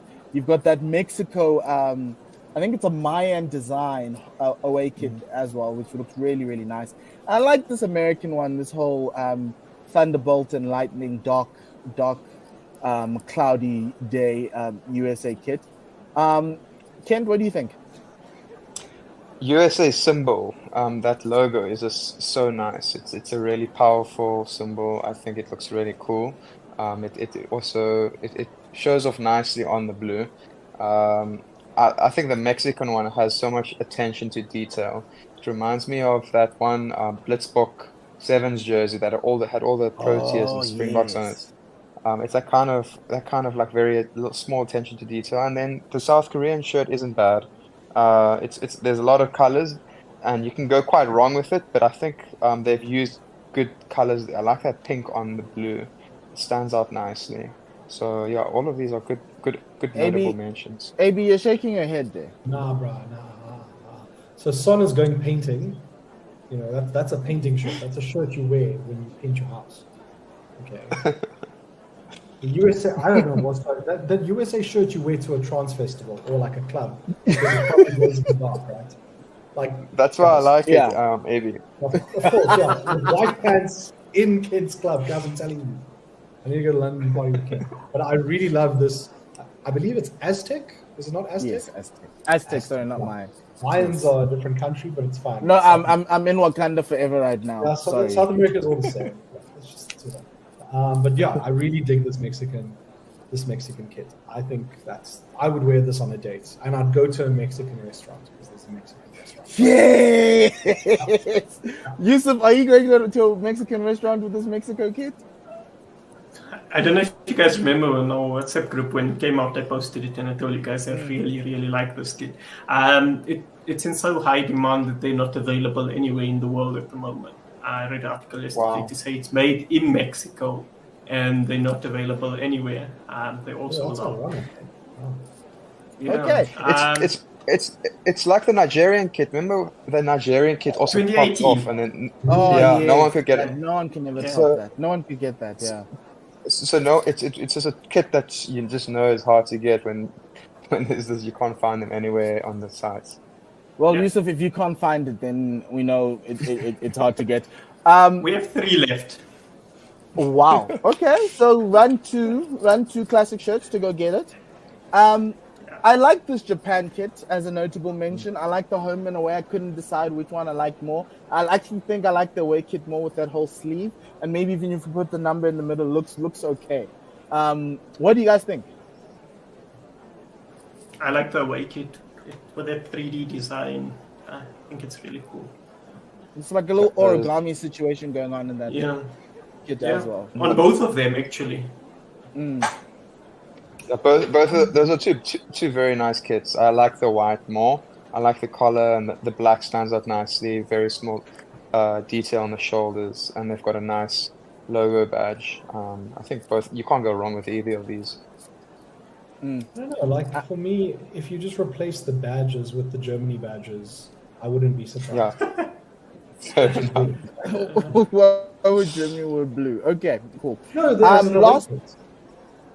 so last one of the notable mentions and last one of our date night drip. Denmark decided that, Hummel decided that, look, we don't like the fact that the World Cup's in Qatar, so we're going to release a red Denmark kit, but we're going to try and fade away the logos and the badges, and we're going to release a black kit because they're in mourning, and the white kit that just looks plain white, but if you look at it, the detail is there.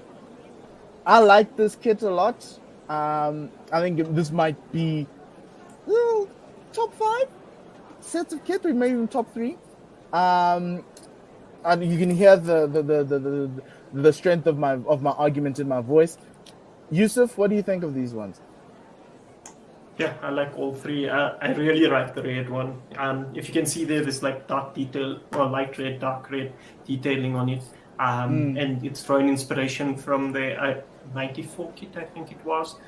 Very, very similar, but that one had white, so they took the white and turned it into a dark red, which is very cool. Black kits, black on black, blackout kits always look cool. The white one is a bit plain, but yeah, it's okay. Kent? I like all of them as well. I think they've done themselves. They've done really well by trying to actually stand for a cause, I guess. It's turned out well. The numbers also really like the font, and they've chosen good color schemes to go. Like, is it a silver on the red, or is it a white? But yeah, it looks really cool, and the black you can't go wrong with. It kind of gives off that Bayern kit. I think Bayern have the kit where it's the badge is the same as the as the jersey, and Dortmund did it as well. It looks really good. Mm-hmm. I also think Denmark do quite well this World Cup. I think we're going to see this kid till the quarterfinals at least. Don't tell that to AB, because that means Christian Eriksen's not coming back home soon. He needs to rest. That man. But love the kits. I think everyone's touched on the strong points. Just hate the marketing gimmick, because I see it more of a gimmick. Like, if Hummel really didn't want to be there, they would have hidden their logo. But no, they want to show the logo. I don't know. I'm just a cynic. They want us to go find it. They want us to go buy the shirt and look for it with a microscope. Okay, guys, before we go, this is the end of our show. Who's winning this World Cup? I'm going to start with Kent. I'm going to go to Yusuf, and I'm going to end with AB. What's happening, I don't know, on the 12th of December? I think that is. I think Argentina win. Messi gets to lift the World Cup, and Ronaldo gets another interview with Piers Morgan to have another cry. Okay, he's going to blame FIFA and the referees and Qatar and everything else. Okay. Yeah, I think it'll be a good stand-up. Okay, Yusuf, is it a... I think the French are going to win it. They're Benzema, best player in the world, plus Mbappe next to him. I think they just got too much. I know Brazil are the favorites, but I think they're going to break Brazilian hearts in the final. Are you sure there's not going to be a French... some sort of drama, because they've always done that. Whenever they got a World Cup final, they lose. They just bring us with drama, and it was already started with Kamavinga tackling Nkunku, like it's like mid game, in like a World Cup final. So okay. Yeah, you never know with the French. There's something always. Mm-hmm. So I think I would have backed Italy to win it had they actually qualified. But they skipped that. I think Brazil, as everyone says, favorites, but no. I'm seeing a Portugal-Argentina final, and I hope then Argentina win, because screw this Ronaldo guy. Just screw him. If it's a Portugal-Argentina final, then you know that FIFA rigged the entire thing. 100%. Then you know this entire thing was rigged. Unlike FIFA to do that, so it won't be. Yeah. Look, I don't know who's going to win this World Cup. I'm a little bit thingy. My head's leaning Brazil. My heart's like, actually don't know. But I'll sit with Brazil. My heart says Argentina, but my head says no. There's no way you're going to get past this Brazil side. They are that good, unless if they come up against another Germany 7-0 somewhere along the way. But look, the conditions are going to be problematic. I wouldn't be surprised if you see a World Cup where a new person wins, like a Netherlands or something like that. But guys, thank you very much. Remember, everybody, please go to Classic Shirts to go get those kits. Here are all their details, the website.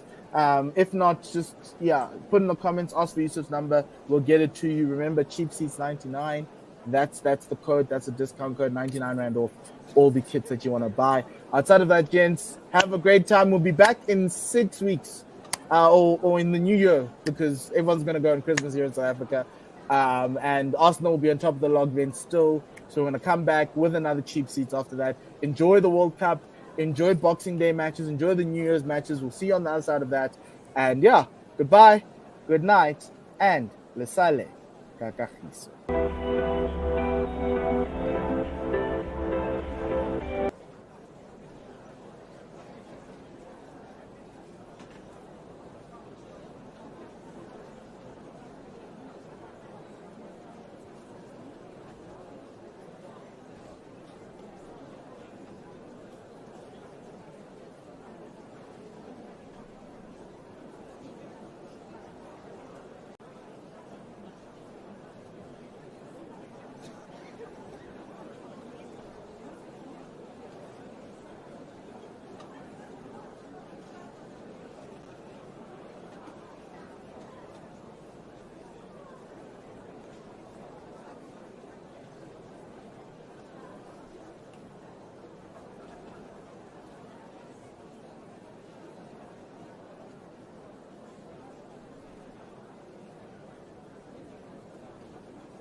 Hello, and welcome to another episode of the Four Quarter Podcast.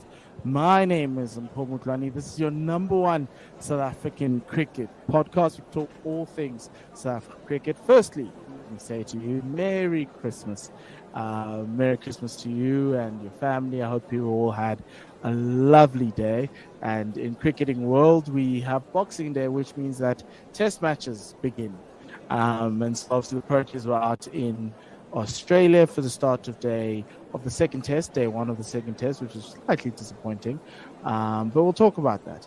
Outside of that, I don't come alone. I've got Tim here, my co-host. Tim, Merry Christmas. How are you doing? All right, thanks. A little sleep deprived after the early start of the test match, but otherwise all good. That early start. Why is it 1:30? Because the other test match started like 2. Yeah, but anyway. Okay. Yeah. Yeah, time zones in Australia. Yeah. Okay. Quick thoughts around day one. I was disappointed with the batting, but it's same old. We're doing the same things, thinking that something will change, but it's not. And another batting collapse. Luckily today, Marco Jansen finally scoring that 50. And Carl Verena coming through as well. Really disappointed there in our batting lineup, but we've known this for a year. Tim, what did you make of that? Carl said it at the press conference. He said it after today's play. He said, what we had to do is get in, face your first 10 overs, get yourself in, get used to the pitch, and you can make runs. And that's what I did. And that's exactly what he did. Whereas majority of them forced the issue. Saul Erber forced the issue, Tennis de Bruin forced the issue. Dean did as well, surprisingly. Forced the issue with a single 5 minutes of lunch when the single wasn't needed. Wasn't needed. It's forcing the issue just when there wasn't needing to be forced. But it's the same mistakes we've seen for... Yeah. We need a bit of a revamp of that batting lineup, and possibly even the top 6, and to see who's coming in, who's coming out. Zubair Hamza is now obviously available. We're going to talk about that when it comes to One Day Cup final. And like, he went on a ban. Nothing's changed. There's just still more opportunities in that batting lineup. And so, yeah, it's going to be quite interesting. Hopefully they bounce back. Hopefully the bowlers can get like a quick 5 or quick 5 wickets in a clump, similar to what Cameron Green did, just to reel it back. Because we're playing 5 bowlers, so they should be able to help you in times like this. So hopefully it's not a short test match like the last one. Yeah, hopefully not. Yeah. Just get something out of the series, because World Test Championship points are still on the line. Even though we're playing as badly as we are, they are still on the line. Series is for points too. So, like, if we win that, surely we're in. I think if we win one of these test matches and win West Indies 2-0, we're in. Despite what India is doing. Yeah. I stand to be corrected, but that's the way I understand it. That's how I thought. We need to whitewash the West Indies at home, but the way we're batting doesn't seem like we will. And it's also in like early IPL period, so we might find ourselves in a little bit of a pickle again. But we'll talk about that next year. Because this week we've got cricket in South Africa. We've got the One Day Cup, and it's finals week, and so we're just going to preview that, talk about that. We're going to talk about Division 2, that final, and then we're going to talk about Division 1 and how that is shaping up, and all the relegation and promotion things that everyone's been asking about. We've kind of solidified that. So let's start with Division 2, Tim. There was one match of significance, which was Border against Southwestern District, also known as the Garden Route Badgers. 6-gun Grill Garden Route Badgers. That's their full name. They're also the Linyati. the Eastern Cape Lanyati. The Badgers needed to win with a bonus point, so they needed to get this target of 151 in 40 overs. They got it with one ball to spare, and they won by 1 wicket, Tim. So that kind of makes it quite interesting. But how did you see that game? I see Bashir Walters took 4 for 26, and there were some contributions all around from who was it? For the ball for Lanyati was Joshua van Heerden. He scored 459.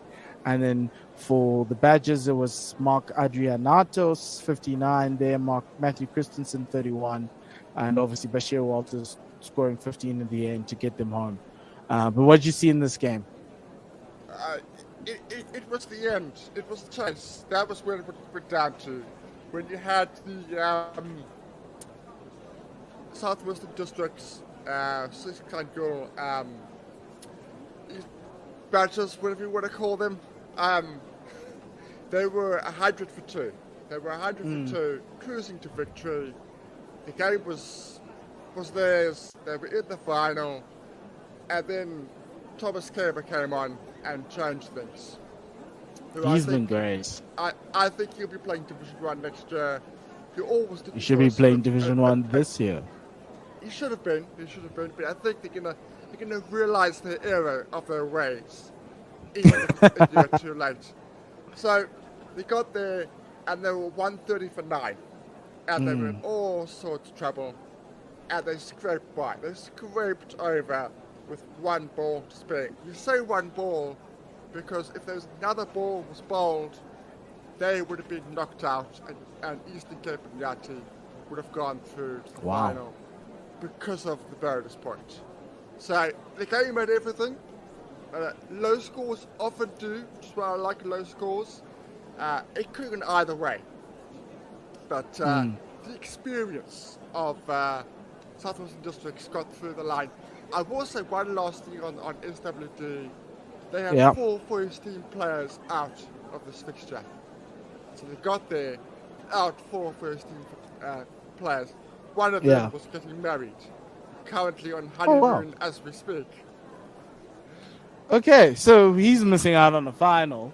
The final is KZN Inland against the Garden Route Badgers, also known as Southwestern Districts, in Pietermaritzburg. So if you're around the area, if you're in Durban on holiday and want to watch cricket, please do go down and support domestic cricket.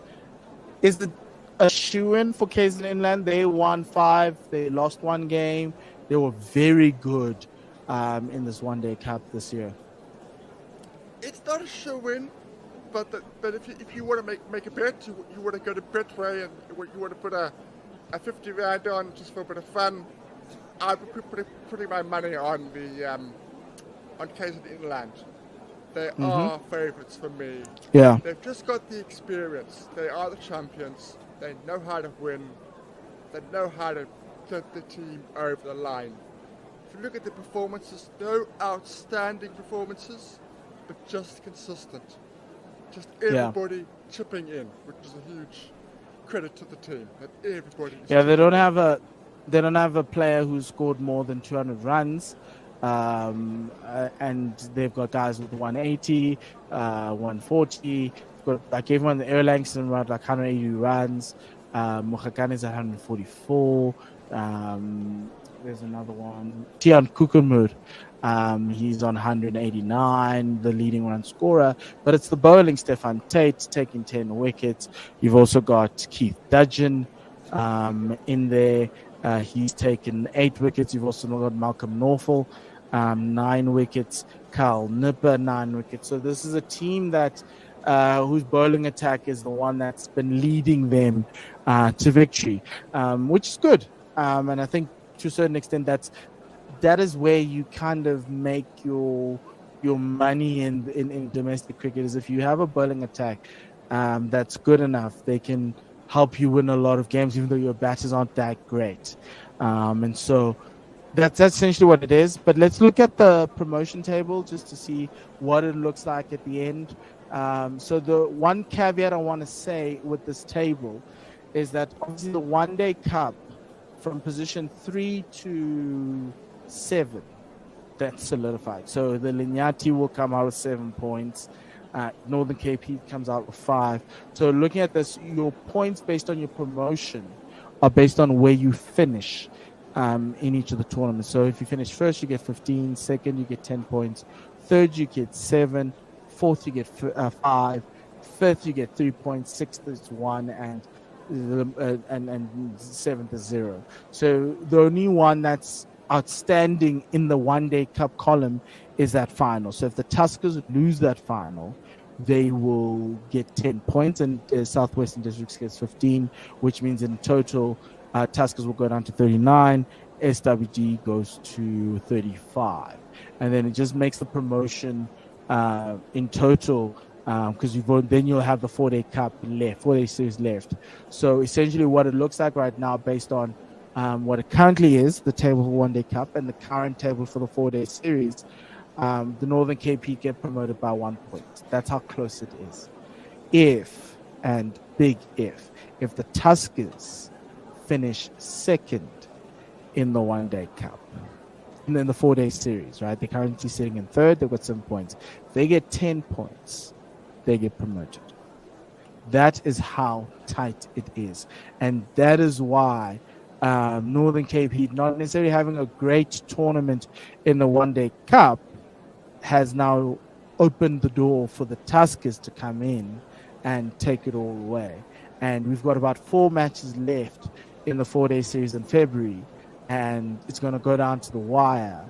And what the Heat need is for the Tuskers to stay where they are. So they're going to need help from everyone else and to make it through. But Tim, when you look at this table, what do you think? You and I had a chat with Mark Charlton, the Northern Cape coach, a few weeks ago. Yeah. And we jokingly said to him, "You've got it. It's sealed. It's done." Yeah, but was. I genuinely, at the time of our discussion, I genuinely thought that was true. I genuinely thought, yeah, the Tuskers are a good side, but they're going to be just short. Northern Cape Heat are just too strong. But you look at that 1-day cup, you look at that 5 points. That is essentially why Tuskers have got a chance. From nowhere, Tuskers have got a incredible chance of being promoted, and that's because of the Northern Cape Heat's poor performance in this competition. So it is all to play for. It is literally all to play for with one competition left. It could not be tighter. It just could not be tighter. Yeah, but obviously let's say this. So if the Southwestern Districts win, which is what Northern Cape would want, then the Tuskers need to finish above the Heat. And they need to finish above the Heat by they need to have the Heat essentially flip the switch. So they need to finish first, and the Heat need to finish second in order for them to get promoted. So it's massive. This game on Wednesday is so important from a promotion perspective, because right now the Tuskers will just need to move up 1 spot. If they lose, they need to surpass the Heat in order for them to go through. Yeah, it's as you say, it's so important. Every game for the rest of the season is vital for both sides. Every game they play now matters. Not every game you play throughout the season counts for something. Not every game you play matters. You want to win every game, of course you do. But literally every game that's left in the season for both these sides matters. It's going to count to the chances promotion. As I said before, it is on a knife edge. It is literally on a knife edge. You might not watch a lot of Division 2 cricket, but I would suggest that you do. You watch the final, it's on YouTube, on CSA page. You're watching it on February. Not just because of the closeness of it, but because you're going to see some of these players playing in Division 1 regardless of who gets them promoted or not. You are going to see. You saw Evan Jones, you saw Bamanda Cheche, They're now playing in Division 1. You will see that again from the Division 2 sides, players that are coming through. So if you want to see them before they get to Division 1, I would suggest you watch on Wednesday. Yeah. And these two teams have played each other already. So essentially what's left, I want to give you a taste. The Inland still have to play the Linyati. They'll play them first. Then they'll play Limpopo. And they'll play Southwestern District. So that's, so they've got 3 more games. They've got SWD, they've got Limpopo, and they've also got Border, which is the Linyati. Whereas Northern Cape Heat have Easterns, which is the second team on the log. They've got Southwestern Districts, and also that would be it. There's just Easterns and Southwestern Districts. They don't have that many games left. Some very tough games. Very tough games. It plays into the Tuskers' hands. Tuskers have got the extra game. So they know exactly where they're going to be in that final fixture, what they need to do, whether they need to get a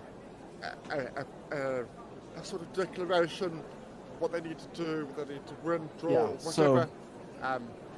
Because in the final round, Northern Cape don't play, so they sit and watch, like everyone else, on YouTube. Okay, let's move to Division 1. We had some fixtures happening in Division 1. Northwest played Boland on Wednesday. They won by 7 wickets. The Warriors played the Lions. That game, Jordan Hanman scored 150. And I think Reza Hendricks and Vieira Mulder scored hundreds, but it wasn't enough to help the Lions get through. But they lost their first game. And then on Friday, we saw 3 matches happen. The Titans and the Knights in Bloem did not happen. It happened without a ball being bowled. That has ramifications for the table. So that was really important, because I think it effectively kind of relegates the Knights, but we'll talk about that. But the Dolphins played the Lions, low-scoring game in Durban, 170 all out. And Sistana Magala took a clump of wickets, Tim, in that game. Just having a check here. Magala took 3 for 46. Vian Mulder, 3 for 19. He was at one stage, I think, 3 for 2. And then Joshua Richards scored 95 not out in that game. But in the earlier game, which is interesting because Western Province found themselves in trouble in that game.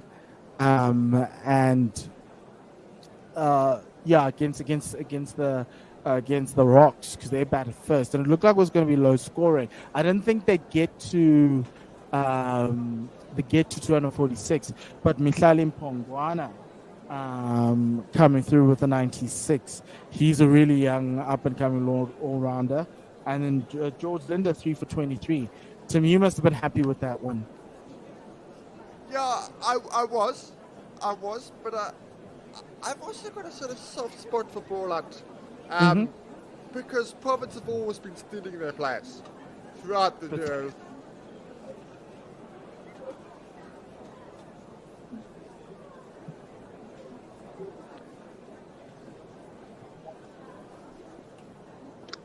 Hello, everybody. Welcome back. We are waiting for play to resume there at the SCG. The rain has stopped. The umpires are out on the field now. They're just indicating to the players to wait now. They've got the light meter out again. Some bizarre decisions, but it was vindicated in the end to go off because the rain started falling there in Sydney. So let's see what they have to say now. They were supposed to start playing again. We'll just wait for the umpires to do their thing with the light meter. Could they not have done that before they got the players all ready and on the side of the field? Yes, got us all worked up for nothing. This is bizarre again. Yeah, so thank you for sticking with us. We've got a few people that have been listening to the podcast, the Full Quota podcast, and the Cheap Seats Date Night Drip podcast, which is one of my favorite shows on One World Sports Radio. Al Shaddai Mtimkulu says, watching this South Africa can cause you serious stroke and heart attack. Reality is good players sitting at home for nothing. Well, not entirely for nothing. Zubair Hamza served out his ban. And Rickleton with that ankle of his. And now the players are going off again. Oh. I'm This sorry, is a but the umpires deserve a rocket for this. Listen, this is not the way things should be. How can we be in 2023 and the game is being stopped due to bad lights? That can't be a thing, gentlemen. And It's bizarre. John Pollock was speaking very nicely about how can it be that we have day and night test matches, but we can't play due to bad light. Yes. Well, I think Mark Nicholas was making the point that the light's not that bad. It's a grey day. It's overcast. If this was England and you went off for bad light, you'd never play. Yes. For the weather. Look, the game. Yeah, and we have to remember that the reason for a bad light decision is the safety of the batters. It's when the batters can't see the ball and they might get injured because they can't see the ball.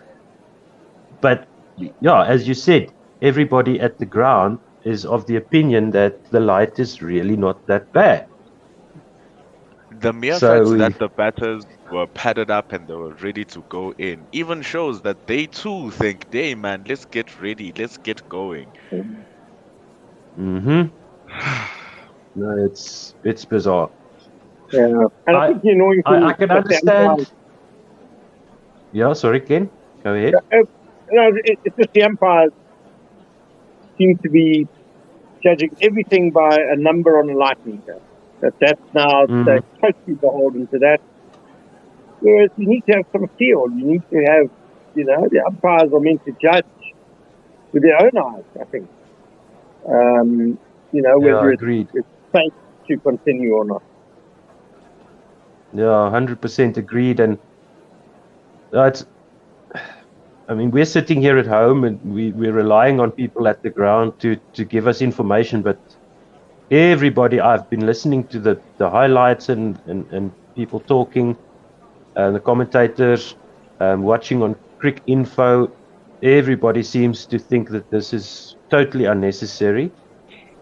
And if there is a number on a light meter, you can set a standard for each ground, and you can say, if the light goes below this number, but it shouldn't be the same number for all the grounds, and there should be a better process to calibrate this. Maybe the two captains can get together and say, this is fine, we can play, let's go. No, but you've got to have it in the hands of the umpires. You can't have the fielders or the batters decide, because they'll just go off for bad light if the situation suits them. So that I understand, but really this is not great. I think the bottom line is that the umpires need a mind shift. They need to be more. Their default needs to be to keep play on the go, and only if the light is exceptionally bad or conditions are exceptionally bad, you take players off. At the moment, it seems like the default is, the light gets a bit bad, we'll go off. My biggest issue is the fact that in Australian time, they measured the lights at 2:30. That's still another 3 hours of cricket that would still be remaining. So, do you mean to tell me now that a time that was set at 2:30 will now set the precedent for the rest of the 5 days? You look at the forecasts that are coming for the rest of the days, it's only on Friday where we are getting a rest from the rain. Each and every other day from there will have the same problem. So, do you mean to tell me for the next 3 days we'll be finishing play at 2:30 in Australian time? What about the thousands of fans who flock to the SCG to come watch the game? What about the people who are planning to travel to come watch? Because the match is not a dead rubber. South Africa are still playing to make it into the World Test Championship finals. So it's not like a match that can be just left and packed away. Something needs to happen. So, man, it's just a shame that we are here and speaking about this in 2023. Yeah, you get into like the situation with Durban where, Yes. bad luck always interrupts play. And as you say, Pendula, the umpires have now set a benchmark and almost made it inevitable that every day of this test match now is going to be badly shortened by bad light. Bad lights. I am so sad about it. Yeah. And we saw with Durban, some of the suggestions there was just to start an hour earlier because the sun rises over the ocean very early in the morning in the summer. And by 9 o'clock, the sun's already been out for 4 hours. And, once again, there should be precedent set, but it's different for each ground. It can't be that you say, this light meter number means we go off. Some grounds, the lights work better than others. I agree with you, Ken. The default setting should be let's play, and yeah. I think the number thing. There's no set number as far as I know. I think what happens is the umpires look and go, okay, the light is too bad to play. They then use the light meter to get a measurement, which is then the standard for that particular game.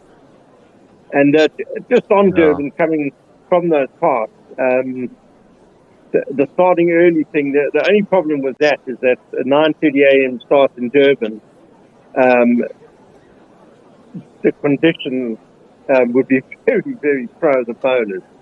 That's the only thing. Lots of moisture around, lots of movement. So that's why teams were reluctant to start earlier. Yeah, I guess that's true. But it is extremely frustrating. We love cricket. We love to be talking about cricket, and now we are talking about umpires and rain and all kinds of other nonsense. And so the play is off for the moment. The umpires are off the field. Australia are 138 for 1, and play was first suspended due to bad light, which was bizarre, and then the decision was vindicated because it did rain for a little bit. The covers came off, umpires came onto the field, the players were ready to go, and then the umpires said no. They faffed around with the light meter, and now play is suspended once again due to bad light at Sydney. So we'll take a break, I think, a little bit more and see what happens. We'll just play some more of the Full Quota podcast, and we will keep you updated in the comments. And thank you so much for sticking with us. We do appreciate it. Anything else you gentlemen want to talk about? You're free to do so. And let's allow the people to enjoy the podcast. Okay, cool. Thank you so much. Otto. Thanks, Ken. Later. Back. Don't go anywhere. But didn't they steal the play? Didn't they steal Province's players last year? Everyone went to Boland and or the Rocks and then. Yes, but I'm talking. Sorry, I'm talking historically. Historically, that's always happened. So that had a soft spot. Yes, it went the other way when Peter Malan and Iman Manak went over to Boland. But I'm talking thinking, you know, when I was growing up as a young kid.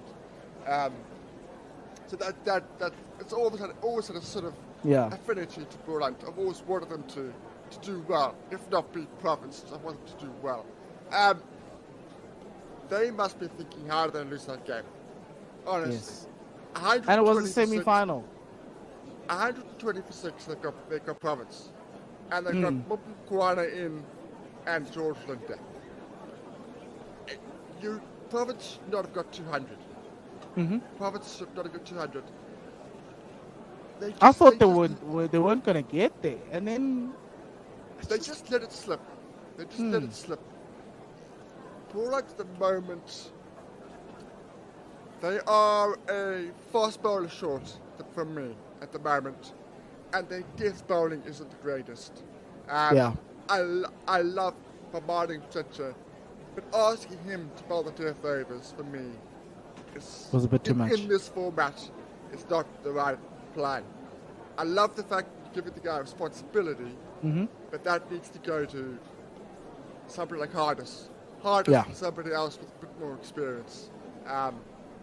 They didn't have Akila Kluti, which was huge. That was also a big loss.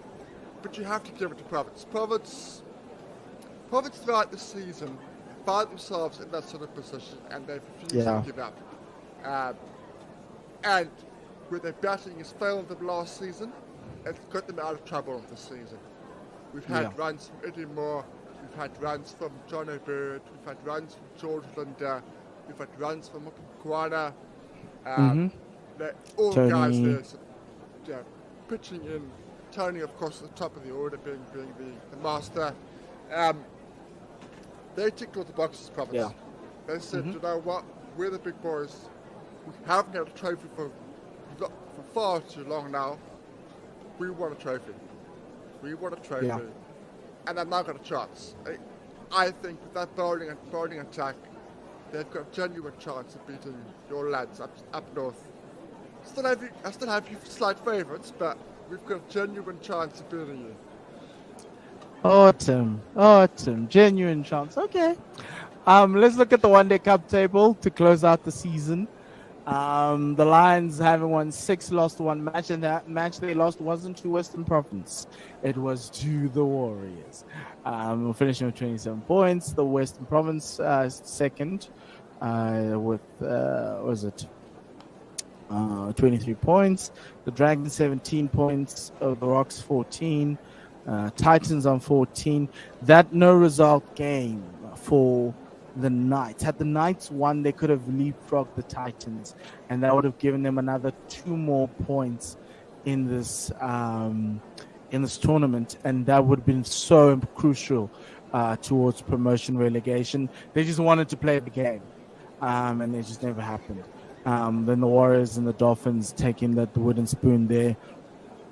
The less said about the Dolphins, the better. It's been disappointing. They've had a lot of injuries, but a team with the veterans that they have to finish last in a One Day Cup, when One Day Cup used to be their bread and butter over the past couple of years. So that's something that Imran Khan needs to look at going forward, because I think the Dolphins are treading on a slippery slope, and I think there's some teams that are very lucky. But before we talk about the final, let's just talk about the relegation so we can get that out the way. So at the top, the Titans look like a shoe-in to win, unless if the Lions want to actually pull up their socks and try and win this the 4-day series. So, but you've got Western Province in third currently, having solidified either 10 points or 15, depending on how that's going to look in the final on Thursday. The Rocks sitting in third on 34 points, obviously tentative with the 4-day series. The Warriors sitting on 32 points. Without the 4-day series, the Warriors are on 17 points. That's very worrying. Would be worrying, but I think they've done enough to at least secure about 7 points, so that's going to be okay for them. The Dolphins sitting on 22 points. They get a 0 in the One Day Cup, so they should be worried, but they're not, because the Knights effectively can't catch them the Knights have to finish in third. You see, the Knights, they have 12 points. So they need 7 points to push the Dragons down, which means they have to finish third in the 4-day series. So they have to win pretty much all their matches in order for them to finish third, in order for them to leapfrog the Dragons, because the Dragons in the 4-day series are coming in last. They came in last year. They're going to come in last this year. They're not a 4-day series side. They're a white ball side. And so the fact that the Knights have let this slip like this is another story for another day. But that's what it looks like. Effectively, it looks like the Knights are relegated. Can they come in third from 7th? We shall wait to see. But it's not impossible. And I think Tim, I think they're effectively relegated though. It's done for me. I mean, I said what I said was about Mark Charlton. We spoke to him, but I just can't see it. I can't see them winning games. Even if you take in, if everybody hits the ground running and performs well, I can't see that team getting 20 wickets in Bloem. I can't see it. On those flat wickets, I can't see them getting 20 wickets to win a fixture in Bloem. And I think they've got 2 home games. One against Sporlat, if my memory serves me correctly. I just can't see it. I'd love to see it, but it'd be good for the competition if there was some sort of jeopardy in the final stages of the promotion relegation, but I just can't see it. There's just no. I can't see it. I think it's really disappointing because then that would mean if the Northern Cape doesn't come up, you'd have 2 teams in the same region in Division 2, and that is what CSA don't want. That's like everyone's worst nightmare. Like that's like bad. But there'll be players that are moving and stuff like that, and they're gonna have to figure it out. I won't talk about that in another podcast. So, Tim, final of the One Day Cup. My Lions against your Province. Couple of things have changed. Zubair Hamza's back, right? So does he slot straight in for Province? Well, he really has slotted in.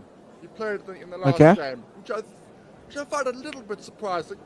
But I suppose it shouldn't be that surprising because he had been practicing at the nets for 2 months. So, not been playing games, but he's been game ready, effectively, for the last two months.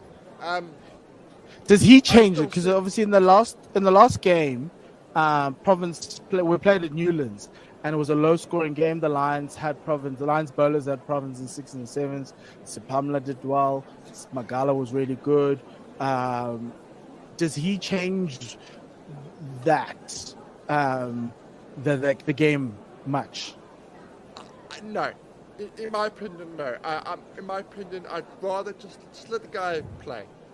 Let's not talk about doing things and winning games and playing for South Africa. Just let the guy score runs. But it would be nice for Western Province to win a trophy. They haven't won a trophy in like years. I don't think it's going to come from Hamza. That's my point. Okay. The winning of this is not going to come from somebody like Hamza. So who is it coming from? If Western Province are going to win this game, who's your game breaker? Who's your guy? Winning is coming from George. George Linder. George, the back end of the summer, has been in phenomenal form. Absolutely phenomenal. He had started slowly. I think he could be a real game changer. He and Nando Burger. I think if those two together could be the real game changers. On those pitches in the north.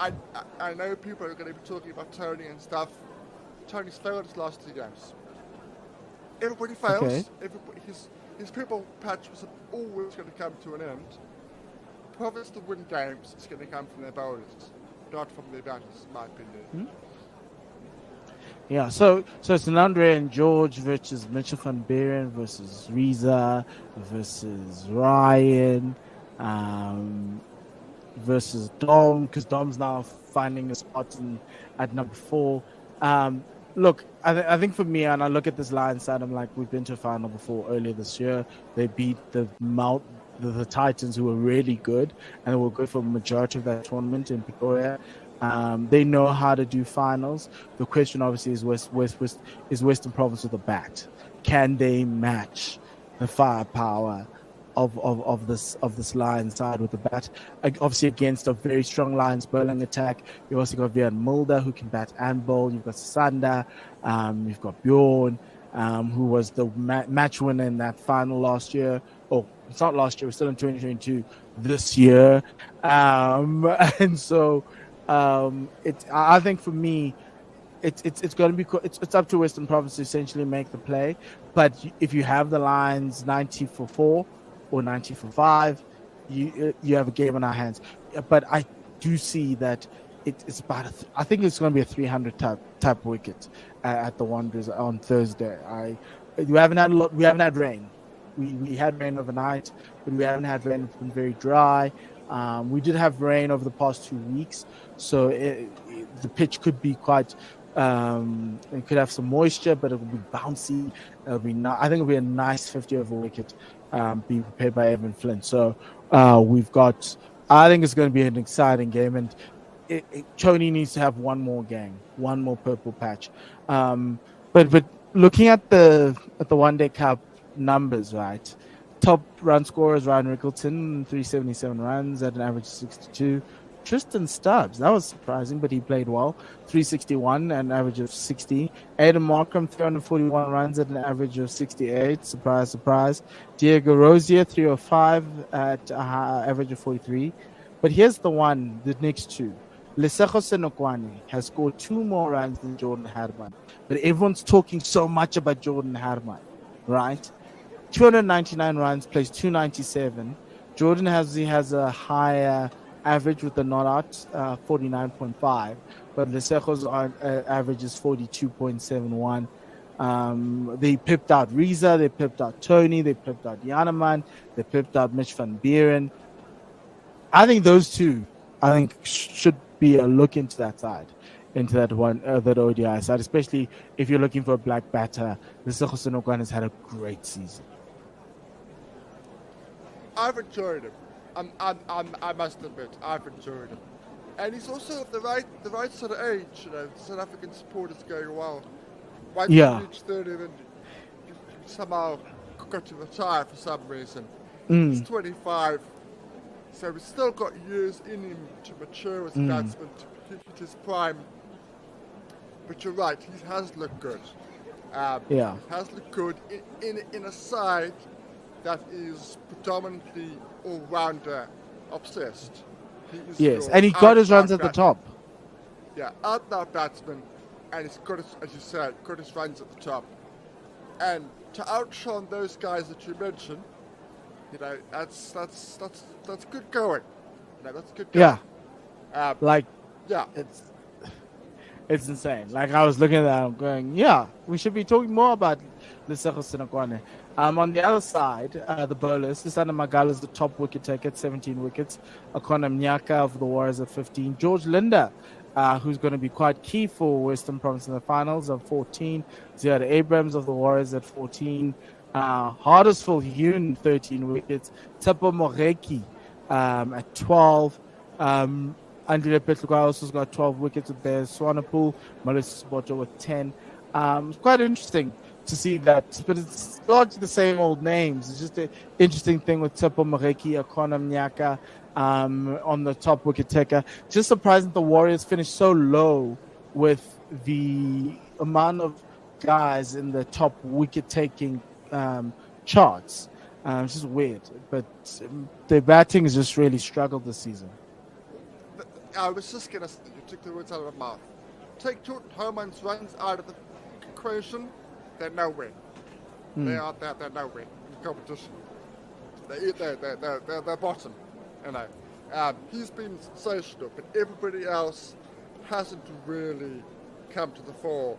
I think somebody like Bowes Swanepoel will come good. I think he will come good. I think at the moment he's more of a bowling rounder. I think he will come good. It has been good to see Diego Rosier. Diego Rosier has been around for years. You know, highly thought of at the 19 level. And he's never really reached his potential. But actually, But he might be too old for the supporters, because everyone thinks 30 is too old. But who's your man of the match for? Your man of the match for Thursday. How's it going? What's your prediction? I know who's your man of the match for Western Province. So it's gonna be, because of what you say about the weather and the pitch and the 300 runs, it's gonna be Berger. Berger 4 for 35. Just blitzing you guys. Getting Ryan Rickarton out for the first ball. Yeah. Blitzing you completely. Much of a Bear and Tim. Okay. Okay. It's obviously the Lions are winning. But for me, this has Vian Mulder written all over it. Vian's probably going to take 3 wickets and he's going to score like a match-winning 100 in a chase to close it out.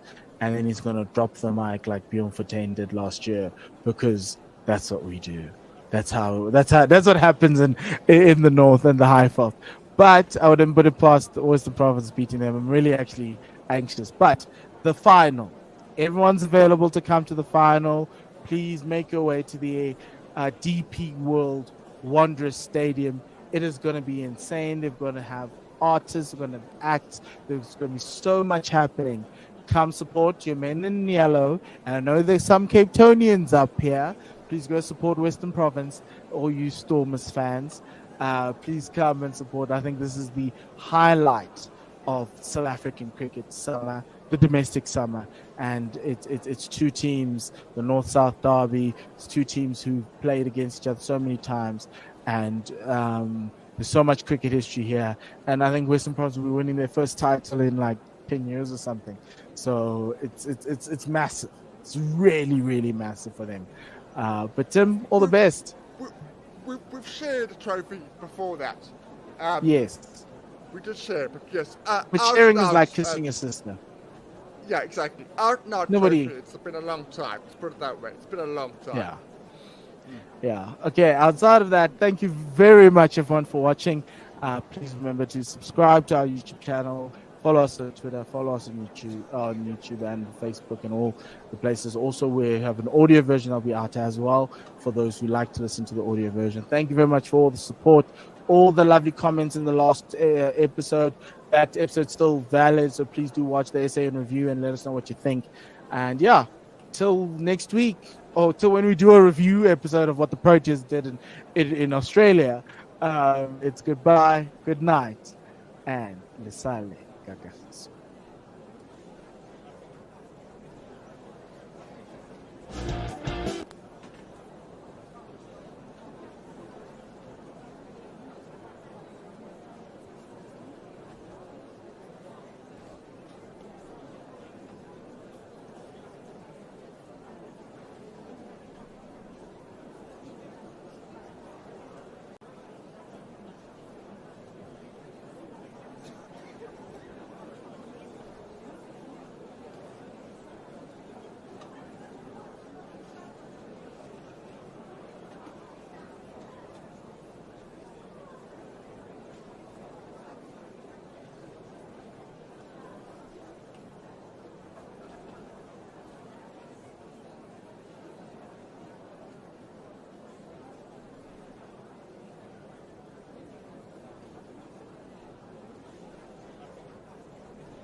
Hello, everybody. It looks like players are ready to carry on with this test match.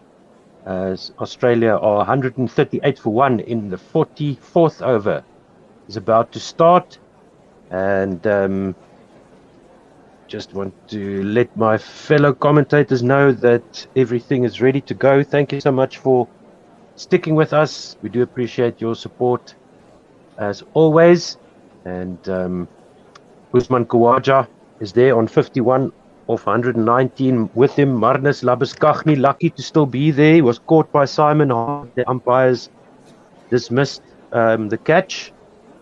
And so Khawaja and Labuschagne will see if they can take Australia through to the close of play. There's another half hour that will be added. And the umpires have made some bizarre decisions about when to start play and stop play.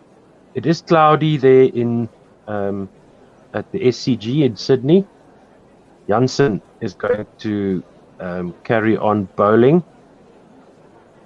Partnership now 126 of 237 balls. There's a slip in and a gully.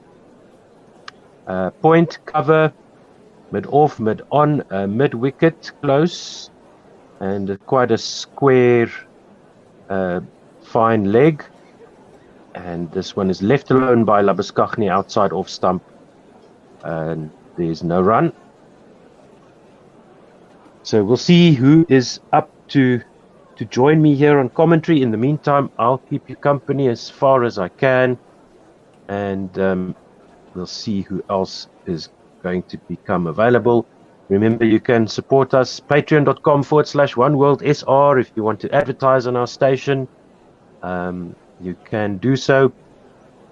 Just send an email to admin@1WSR.com. Another one wide outside the off stump. Jansen is left arm around the wicket, and it's left alone by Labuschagne. It's well wide of off stump. So no reason for Labuschagne to play it.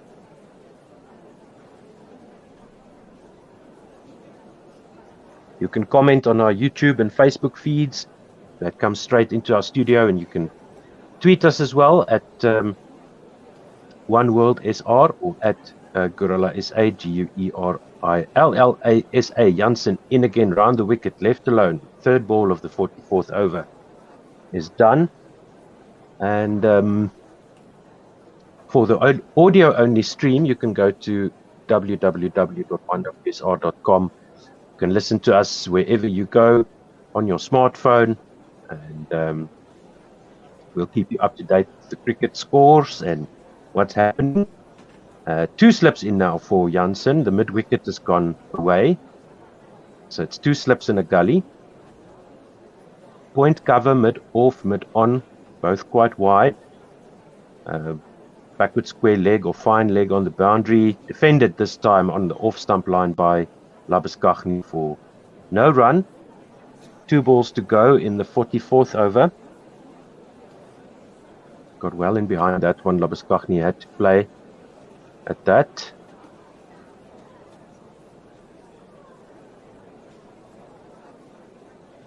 We see a replay of that catch. Marco Jansen should have had Labuschagne's wicket when he was on 70. And all the replays were very, I would say, inconclusive. Jansen is in again, full and outside off stump, driven straight to point, no run. And then there was one close-up shot from in front, looking at the slip catcher, showing that the ball clearly goes into his hands, into his fingers, and not onto the ground, according to everybody except the third umpire. But that shot wasn't made available. That camera angle zoomed in, front on, looking at the slip catcher, was not displayed while the TV umpire was making his decision. This one is dabbed into the onside by Labuschagne. He gets a single. 44 overs gone. He retains the strike. Labuschagne is 74 off 135. Australia 139 for 1. So that brings the partnership up to 127 runs. And in the last 10 overs that have been played, Australia are 45 without loss. So great stuff from these two as far as they've been allowed to play by the umpires. They've done a good job for Australia. They were very positive after lunch. They had a very slow and calculated start before lunch in the first session. They came out quite positively. They got some bad deliveries, but the bad deliveries were properly punished by both Khawaja and Labuschagne. And let's see who is here. It's Mpendulo. Oh. Heinrich Nortje is going to continue. From which end, I'm not sure. He's going to be bowling the 45th over. He's got one slip and a gully in. Mid-wicket is back out there. Nortje short of a length. Outside off stump, left alone by Labuschagne. 141.4 k's an hour. Mpendulo, as we said, it's quite bizarre. We can't see exactly what the conditions are like because the camera obviously is deceiving. The light levels can't really say what they like if you're not at the ground physically. And we see second slip coming in for Nortje now, as it was for Jansen. So two slips and a gully now. Point cover. The mid-wicket fielder goes to cover, and mid-off, mid-on in there as well. Nortje bowling his 10th over now. This one is good line on off stump. Forces the defensive shot from Labuschagne, and there's no run. Dean Alga, I like that change in the field because Heinrich Nortje is definitely the most threatening bowler that South Africa has. They were talking post-interview in the match before about how David Warner facing Heinrich Nortje was probably the fastest spell he's ever faced, given how he took his wickets today as well. So putting in two slips for your most attacking bowler, definitely the way. Yep.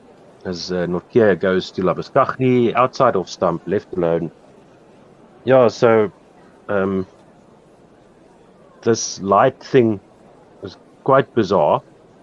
And it's very frustrating because everybody except the umpires seem to think that that it was okay to play.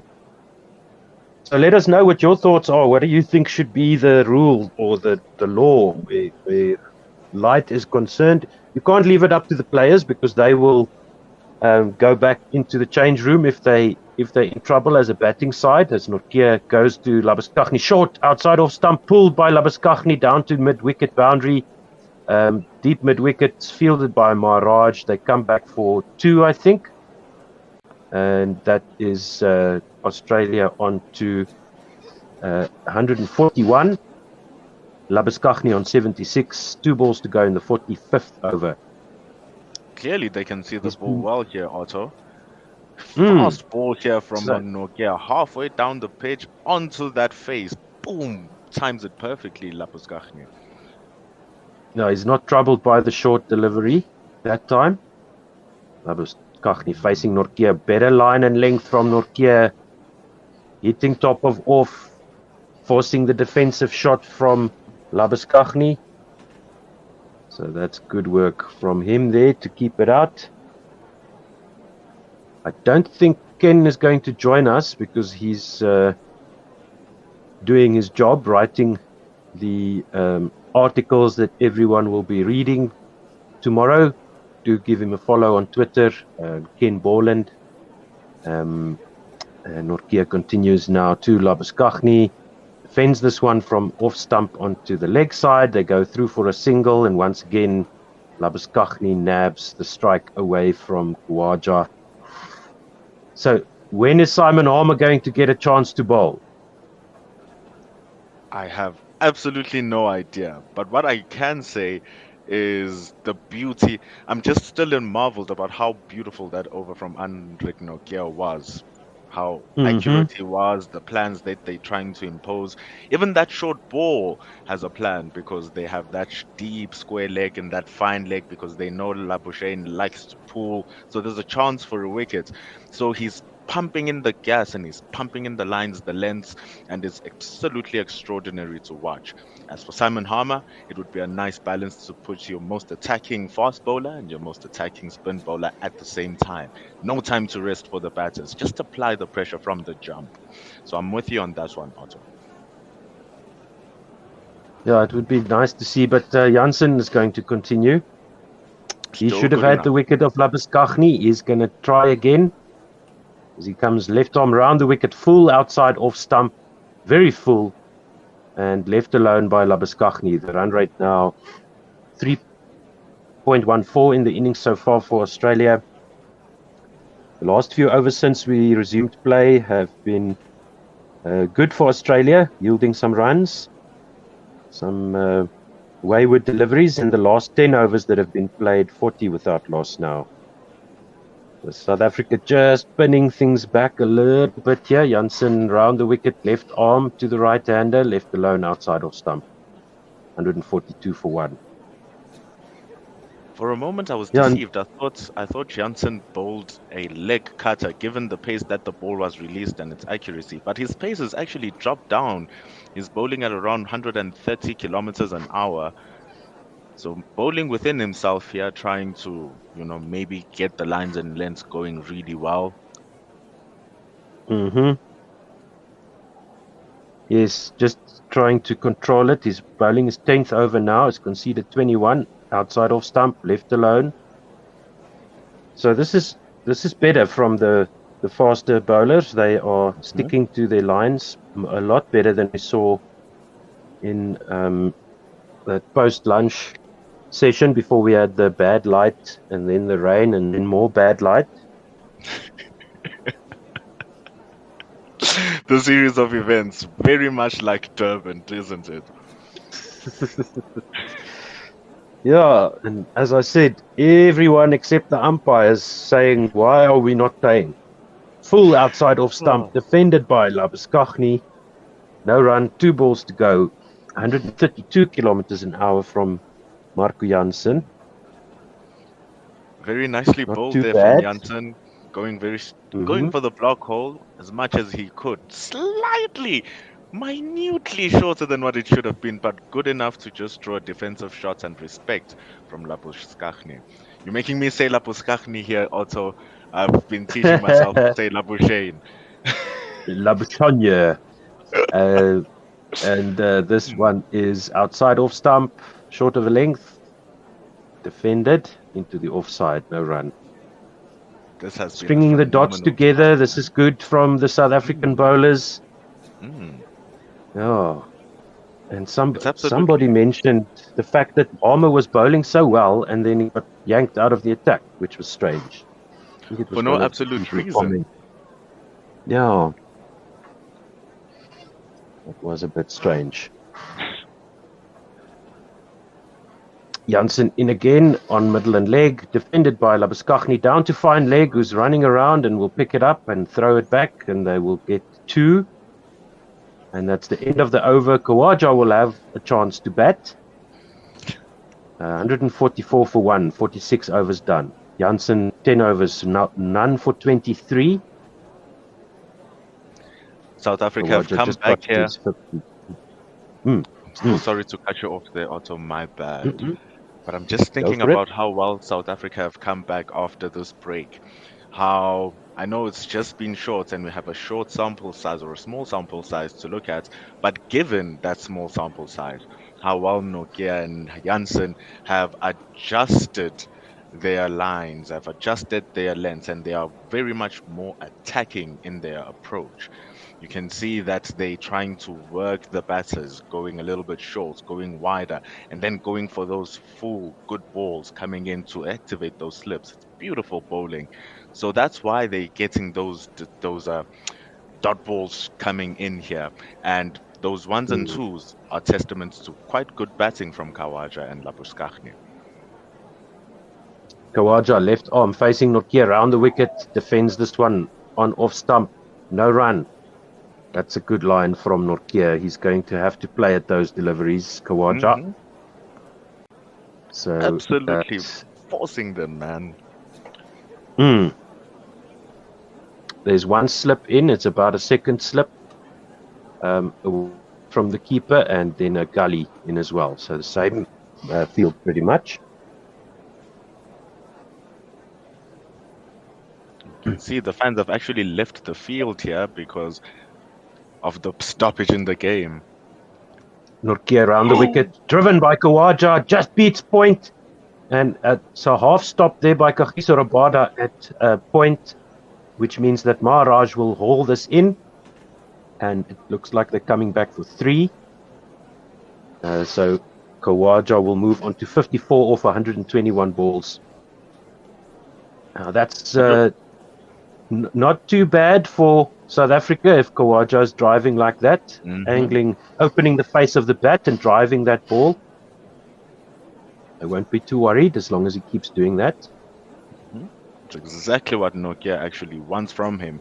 And given that wide slip as well, it's just like, please drive me so you can edge me and I take your wickets. But that attack is gone. Labus Kaghni is back on the attack, much more composed in his approach. Feed is just frozen. No, wait, I accidentally paused. That's what went wrong there. Defended by Labus Kaghni, and that's into the offside. No run. Nortje right arm over to the right-hander. Nortje's bowling his 11th over. He's got the only wicket so far, 1 for 26. 3 runs off the over so far. Comes in now. 2 slips in. It's a second and a third slip. It's defended by Labus Kaghni. No run. 147 for 1 is the score. And if you're watching along, Ravi Nair saying on YouTube, surely it's pronounced loose bus change. That's a new one. That's an interesting take there. Thank you, Ravi Nair. Would have loved to have him on air with us, but he's unable to watch from India. Second and third slip in and defended by Labus Kaghni. No run. Oh, that's just releasing the pressure every now and then, the South African bowlers. But overall, since the resumption after the rain delay and the bad light delays, much better looking bowling. They've got packed offside field here. So bowling to that field, 2 slips, gully, point, cover, mid-off, wideish mid-on. So there's leg side boundary fielders, but everything looking for something to catch. And that's a nick off by Labus Kaghni. He was surprised by a good length delivery that just reared up at him. I think it caught the glove or the bat handle, maybe the bat shoulder, through to Kyle Verreynne for the catch there. And South Africa get the second wicket, 47 overs gone, 147 for 2.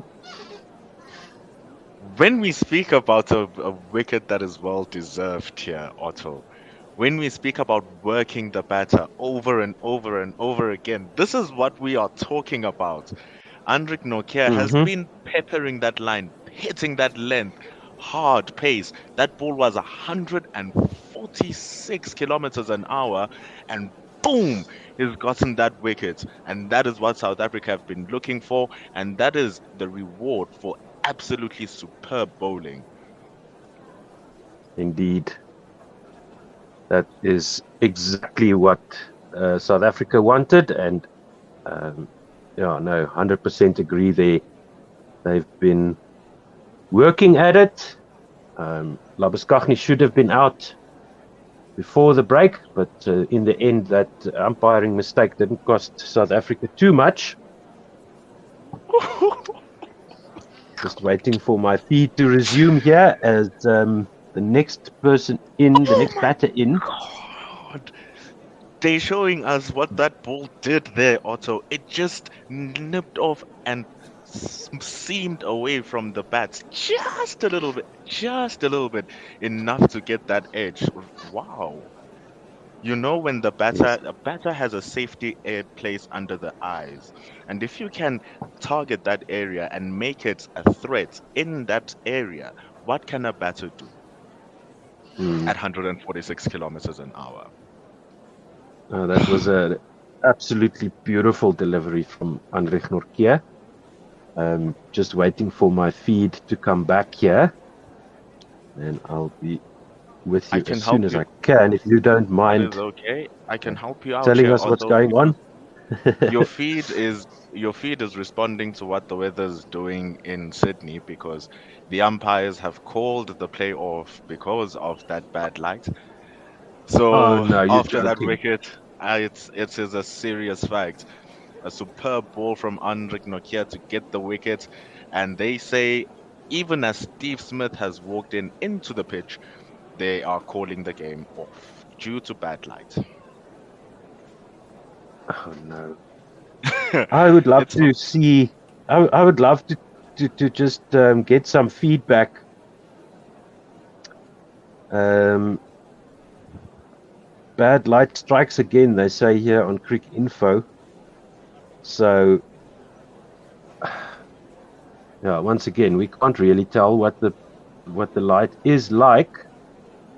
But at least South Africa got a wicket out of that little mini session that we had there. So that should be it for the day, I would imagine. It's 5 o'clock in Sydney, just gone past 5 o'clock in Sydney. So what are the umpires doing now? They're loving their time on the screen. Everybody's watching them. So if we do get some more play, they might add an extra half hour. But I think we'll call it a day as well. It's 8 o'clock in the morning here in South Africa. So if there will be some more play, it will probably be, an hour or 40 minutes or something like that. What do you think? It will probably be around that time. Hopefully this light will clear up. But given the time of the day that it is there in Australia, the likelihood of that happening might seem a little bit low.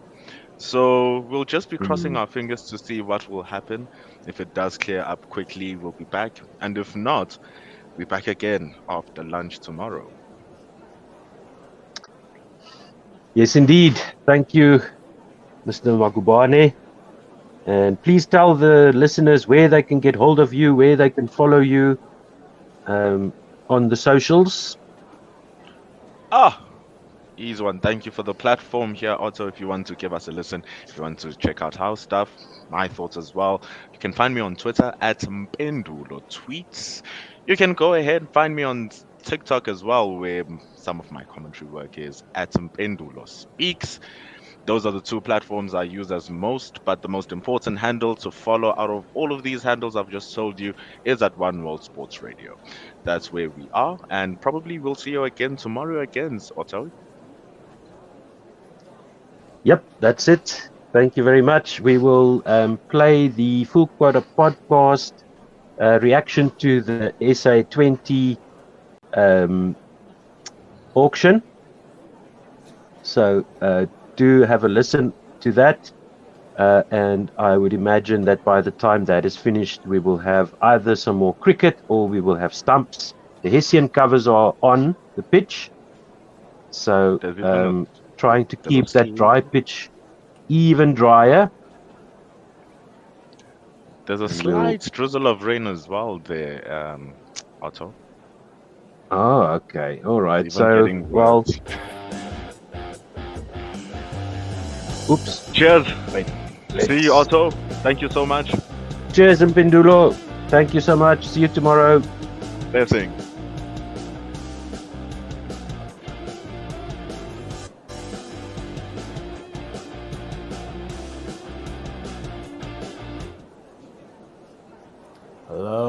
Hello, and welcome to another episode of the Full Quota podcast.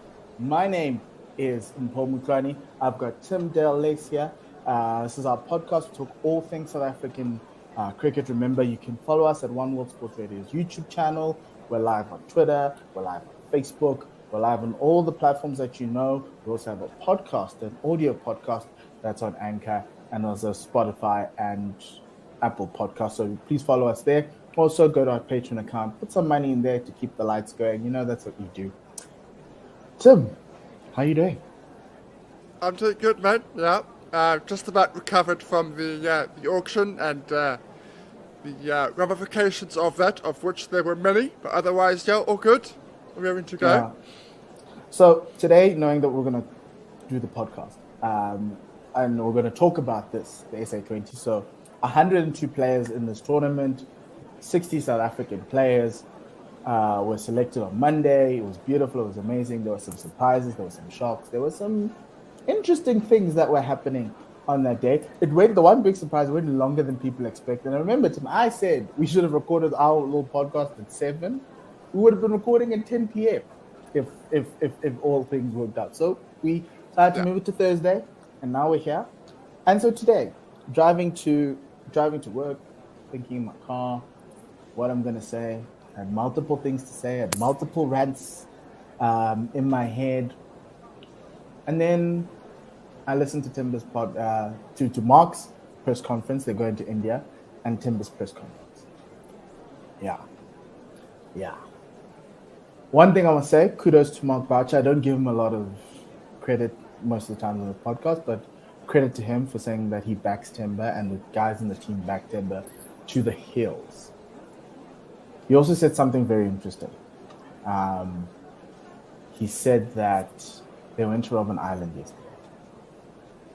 And for me, that, in the context of this auction, what happened on Robben Island, why it was there, the historical significance of what was happening on Robben Island, cannot be devoid in South African cricket. In any facets of South African lifestyle, until the cows, it can be the year 3000. Not much has changed, but we live underwater. Even if we lived underwater.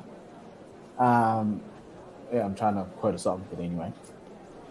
Even if we lived underwater, the historical significance of what this country's been through, of what has gone on, and how the ramifications of that, and how it affects life today, still needs to be considered. And to a certain extent, many people will say, yeah, no, the merit argument, everyone's won, merit this, merit that. It's great because now we get to see that the quota system, the transformation never worked. That these black guys are imposters. They don't deserve to be. Because all I saw on Monday was, yes, international players not getting bought, that's fine. But all I saw was black Africans being left aside, put aside, like that time when those people were on Robben Island. And you can say that, yes, no, they're not being racist, and they're not. It's an unintended consequence. But we can't just say, oh, well, it is what it is.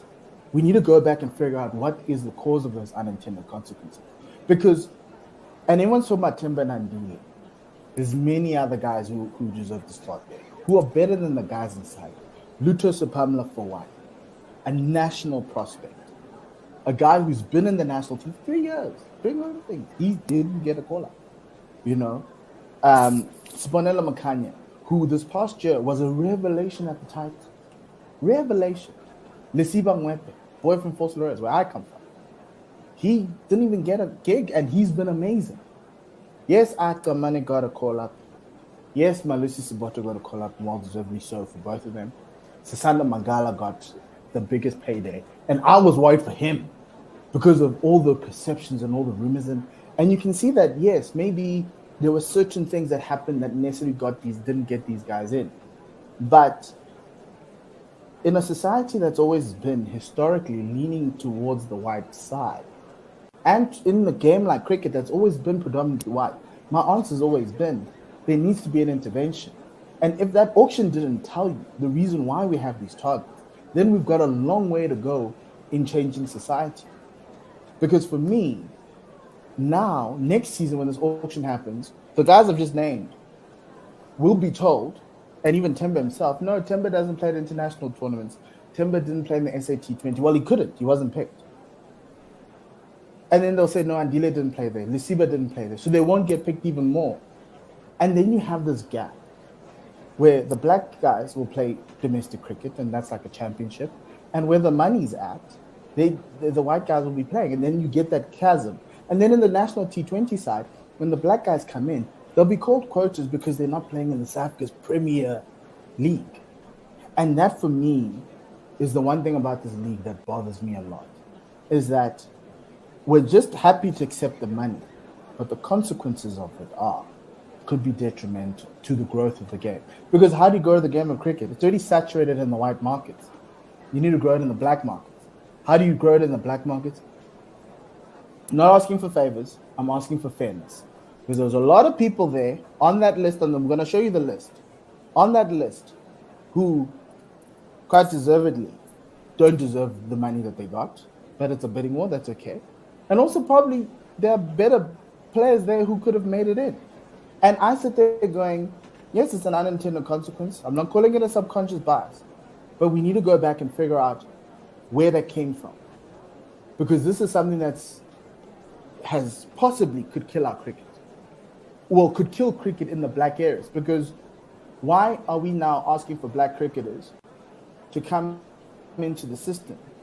But when cricket has its biggest payday, South African cricket has its biggest payday, you're like, no, it's fine. Go play domestic. Go earn 50,000 Rand a month. That's fine. Meanwhile, guys are becoming millionaires on CVs of doing nothing. Of doing just nothing. There's a video floating around on Twitter of Miguel Pretorius getting smacked for 5 sixes in an over. Miguel Pretorius last year domestically. And I'm not picking on Miguel, I'm just saying. Ethan Bosch played Division 2. Well done. Evan Riss was a sensation last year. He's bought for the Lions. I love him. Happy for him. Evan Jones. Evan Jones. Evan Ross plays with the Springboks. Blackburn. Yes. Yes. And I'm not picking on guys. Björn Mulder, as a T20 player, he didn't get selected in the first round. That's fine. He was brought back. But these are the questions that we need to ask. These are the questions we need to answer. Because you're saying this is for the betterment of cricket. Is this just a payday to get your friends paid? And Graham and his people paid? Because what legacy is this going to leave? And they're like, no, the franchise are going to ingratiate themselves in the communities and everything else. And I've said this, Tim, you've heard me say this before. Transformation is not only grassroots. If you focus on grassroots, that's a fundamental problem because there are guys in the system like now. Now you're going to be telling us in a year's time, when we go to the T20 World Cup, and because we're South Africa, we have transformation targets, the black players will underperform. And then they'll say, no, but we need transformation to start there, transformation to do this. Yet you failed in the opportunity to give someone something to better themselves. They failed in doing that. So how does this league help the national team? How does this league help grow South African cricket? Where do we go from here? Because right now, all I see is black players who are going to be playing domestic cricket, be the backbone of domestic cricket, not getting selected. And it's not just black African players. I just picked that because that's what it is, but players of color. Players of color. And so that's where I'm sitting here with this league, is that as a preamble, is that if you think Temba's a T20 scrub, you don't watch cricket. If you think Andila's a T20 scrub, you don't watch cricket. The fundamental thing that people need to take out of their heads is that this is a domestic tournament. It's not an international tournament. It's a domestic tournament with overseas players. It's a domestic tournament. You cannot tell me that Temba is not one of the 12 best batsmen in the domestic circuit. Because if he wasn't, he wouldn't be captain of South Africa. And you're also telling me that Graham and Mark have no agency in picking their captain? Because they're the ones who approached Temba. Temba didn't ask to be captain of South Africa. He never asked for this. It was offered to him, and he took it. This was where they went. And Mark Boucher currently is the coach of the Mumbai Indians. I don't like him, but he's the coach of the Mumbai Indians, an Indian IPL franchise. So he's and his opening batter at the World Cup, if you haven't watched, when we walk out at the World Cup and we play whoever it is in the first game, will be Temba Bavuma. He will face that first ball. Regardless of whether you like Riley Rousseau, you like Louisa Hendricks, you like Quinton de Kock, the person who's going to face that first ball is Temba. Yet, he's not deemed good enough to be one of the 12 best openers in this country, domestically. I love Saad Al-Afia. I know his T20 capabilities. You got picked too. And oh yes, let's go to the last one. Price point, $850,000. Really? Guys, are we going to go? No, he priced himself out the market. Are we being serious? When we're in an auction where by the time they brought Timber back, only one team couldn't afford it. That was the Super Kings. Everyone else had money. And they paid Wiaan Mulder 1.6 million. They paid Wiaan Mulder 1.6 million. And let's talk about that Wiaan Mulder. You had Andile and you had Wiaan. Why does Wiaan deserve 1.6 and Andile doesn't? Even though Andile is a better bowler than Wiaan. The batting, Wiaan hasn't showed his potential, but this is not a potential league. It's 6 weeks. Why are we picking guys on potential? It's 6 weeks. You need to do a job. So for me, I'm sitting there going, okay, guys, good luck in trying to ingratiate yourself into the markets in South Africa. I wish you all the best, but this is a massive L. Not for CSA. I do not blame CSA on this. The only blame I can put on CSA is the lack of support in being firmer, in possibly getting an intervention. I don't want targets, but there needed to be an intervention. So like how they said the overseas players need to have a maximum of 7, maybe it should have been need to have a minimum of South African players and maybe 2 youngsters, whatever it is, and whatever it is. Or maybe even put 1 black African in each team. I don't know. We're not asking for favors, we're asking for fairness, because when the system is left to its own devices, Tim, this is what we get. There's a team out there that could possibly field an 11 of white guys. White guys. They don't even have 1 black African. Not even a black person. They've got some players of color, which is fine. They've got 2. But like, what are we saying in the South African market? So this is just an IPL from India coming to play IPL cricket in South Africa, B League of IPL cricket in South Africa. That's how I see it. It's what it is. And I hope that it changes. And this thing of no, they must work hard. Timber's proven himself. Timber has no right to prove himself at a domestic level at all. The man scored 100 in a final to win a final, a T20 domestic final. It's not hard to score 100 in T20 cricket. Yet the man who scored 100, losing 100 in the final, also got pegged. Also got R1 million. That's John Smarts. But Chizozo, no. Andile, no. Lisiba, no. Nothing. And so for me, that's where I sit here. I'm sad. I'm angry. I'll probably watch this tournament. I like the Super Kings. I like how they look. But my heart is heavy. I'm hurt. I'm truly hurt because... And I'm not hurt for Timber and Andile because I know that they're fine. It's for Luto. It's for Spanele Makanya. It's for Mihlali Mpongwana, who I think is the next best all-rounder in this country. You've seen him. He plays for Western Cape. Guys like that. But I'm ecstatic for Sisanda. I'm so Sisanda, if you're watching this, my man. Yes. Now go get that IPL contract. They can't stop you now. But yeah, that's where I'll stop it. Tim, over to you. Okay. No, all right. Okay. I'm glad you ended up with Magala because I will be getting onto him and his fee, and I'm certainly very, very happy for him. Look, we tried what should we call it? We tried the true South African route with the MSL. And I loved it. I said on this podcast that I loved it. But it was never going to be the answer financially. It was great because it was an SABC. It was great because lots of people could watch a lot of the cricket to try and to be inspired by the players that were playing. But it was never going to plug the gap that Cricket South Africa had. Cricket South Africa had to come up with something from a financial point of view that was going to make it sustainable. So this module was always on the cards. Once they got everything else set up with the board and everything, this was always going to happen. What I don't like about this debate, and I'm glad you agree, what I don't like about this debate though, particularly on the Twitter sphere, is it's a racial thing. That everybody is a racist, that Timber Bavuma is not there because he's black, and so on and so forth. It's that I don't like. We can all agree that Timber Bavuma is a good T20 cricketer. We can all agree that Andile Petrequire is a good T20 cricketer. The market forces and some really poor buys initially from teams, Durban Supergiants, made Mumbai, Cape Town. They don't even have a captain. Who's going to be their captain and opener? Yeah, made their inclusion later on in the tournament very difficult to make. Look, I do think Cricket South Africa made an error. I think this could have been all solved when they had that five that you have to pick pre-5.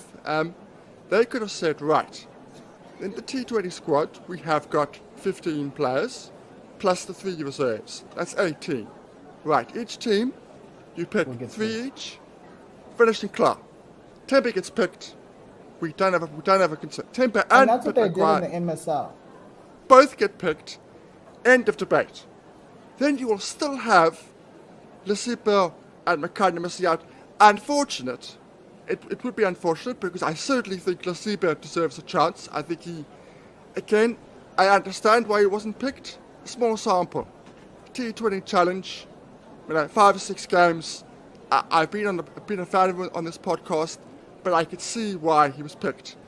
Somebody like John. Some guys got 3 million for less samples. I know that. John, bat and ball. He does 2 things. I think John's best days are over, but they pick on what you can do. They picked 33 what I call all-rounders. Now that is people who bat and bowl, and bat and wicket keep. That's 5 per team. That's more than 5 players per team. Well, Durban Supergiants took like 10 of those, but if I go back on the Supergiants, they've got Johnson Charles, who's going to open the innings. That's it.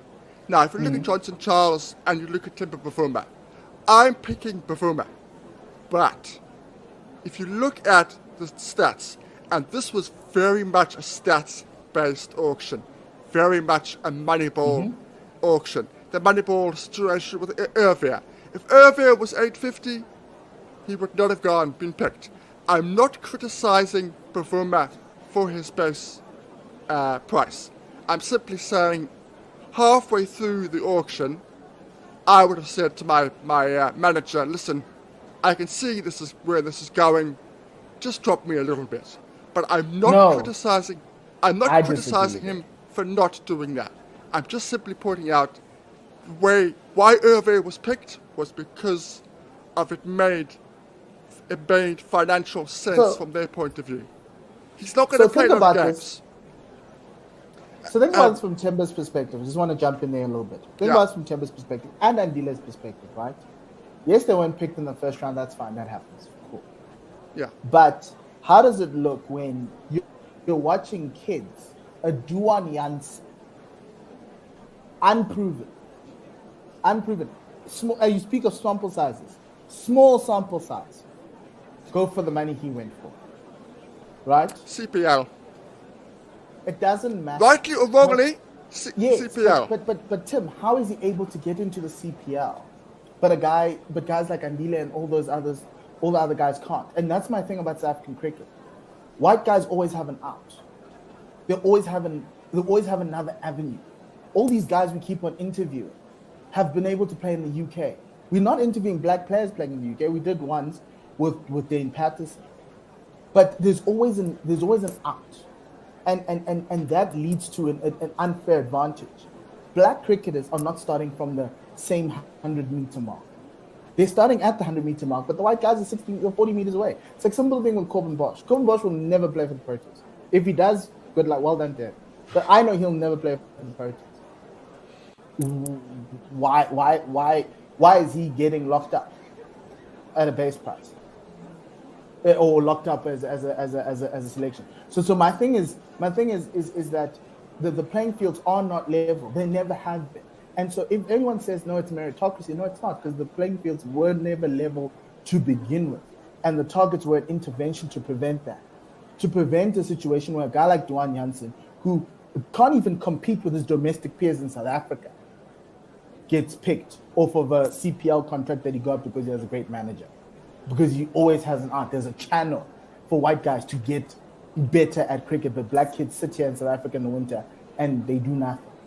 And then everyone blames CSA. And I'm sitting there going, but Oaks, like, do we watch cricket? We watched last season. For instance, like Senaran Mutusami. I'm not talking black guy, Senaran Mutusami. Y'all are talking about John John. How did John get picked over Sen? How? Because Sen can bat at the top. He can bat at 4. Look, he bowls better than John. Yeah. And so I'm just saying that yes, it's an unintended conflict. It might be unconscious bias, but that needs to be looked into. Because every auction from now, we're going to be talking the same thing every year. Every year we're going to be talking the same thing. Maybe next year they'll have thought of it, but why must everything that happens with Graham, especially around transformation, always have him backtracking? When the Titans CEO said no, they heard rumors that people were saying they were whitewashing cricket, and then they realized to backtrack. Like, what is this? Everyone says Graham knows transformation. If Graham knew transformation, he would have told those owners and assured those owners that the black players that he got, that they were going to get, were of a quality standard. Because they are. Why didn't he do that? Yeah. Good. You make a good point. I will I will come back to that, and I will come to a solution later in the podcast. I want to come to the solution sort of at the end.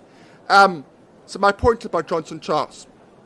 Johnson Charles has hit 200 sixes in T20 cricket. Not T20I, T20 cricket. 200. The 200 games, but 217 sixes. If you look at Performer is around 50. Now, I guarantee when they look at the computers, they're looking at that. They're looking at Johnson Charles hits the ball out the ground. We want somebody to start the innings quickly. Johnson Charles can do that. Now, I'm picking Bavuma, but I understand why they picked Johnson Charles. I 100% understand that. On Magala is an interesting one. Fantastic. 5.5 million. Wonderful. Great. And a good cricketer. Cricket South Africa have said for about 2 years now, he's unfit. That's why he's not in the squad. If that goes through to the owners are not going to pick him. If they think he's not fit, they're not going to pick him. So the fact that Cricket South Africa have been saying that publicly, that he's not fit enough for Proteas selection, and that yet the owners, the IPL owners, have overlooked that, I think that's a good thing. I think it's a positive thing from his point of view. Look, what else? What I want to say? So I get it. I 100%. When I saw how this was gonna end up, there were always going to be, as you rightly point out, unintended consequences. Guys missing out. Last year's T20 Challenge Player of the Year, Peter Malan. He was Player of the Year. Nowhere. Now, again, if I'm picking Johnson Charles with Peter Malan for South African conditions, I'm picking Peter Malan. But Peter Malan's strike rate is under 120, or around that, around 120. Johnson Charles's, 6 hitting ability is better than Performer and Peter Malan by some distance. So when they're picking these sides, it's based on what they know. For example, Durban have got 3 guys from Lucknow Super Giants into the Durban side. 3 guys. Each team has picked a guy from the original, at least one original from the IPL side. So brand awareness is very important to them as well. But it's Indian market brand awareness, it's not South African market brand awareness. Yes, Because well, they want to make... They want to make their brand bigger. Of course they do. Of course they do. Why are they buying into our system? To make more money for themselves. If you want to build a brand in South Africa, and only, and overlook certain things, certain internationals in South African cricket, like how do you grow the game? How do you build a brand? Or they're trying to get the market, the small market in South Africa that watches cricket, and to hell with the rest of the country, the rest of the untapped market, because that's essentially what this comes across as, is there's no effort being made in drawing the majority black people in the country, which has been a struggle for CSA. It's been a struggle for CSA. But you can't overlook that.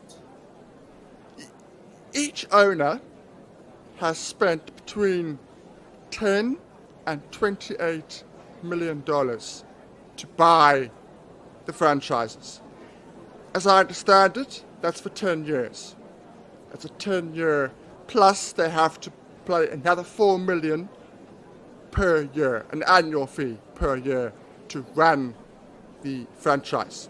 Now, not all of that money is going to go to Cricket South Africa, but I would imagine a large portion of it is going to go to Cricket South Africa. Where that money goes is going to be the important part. That money needs to go to the right places so you can find the next Caleb Saleka. I'm delighted. It's very important that Caleb Saleka and Junaid Dawood were picked. As the draft was going, I thought, oh, crikey, it's getting a bit squeaky bum time for them. So, to find the next lot. What they do in the IPL is they all have their own scouts.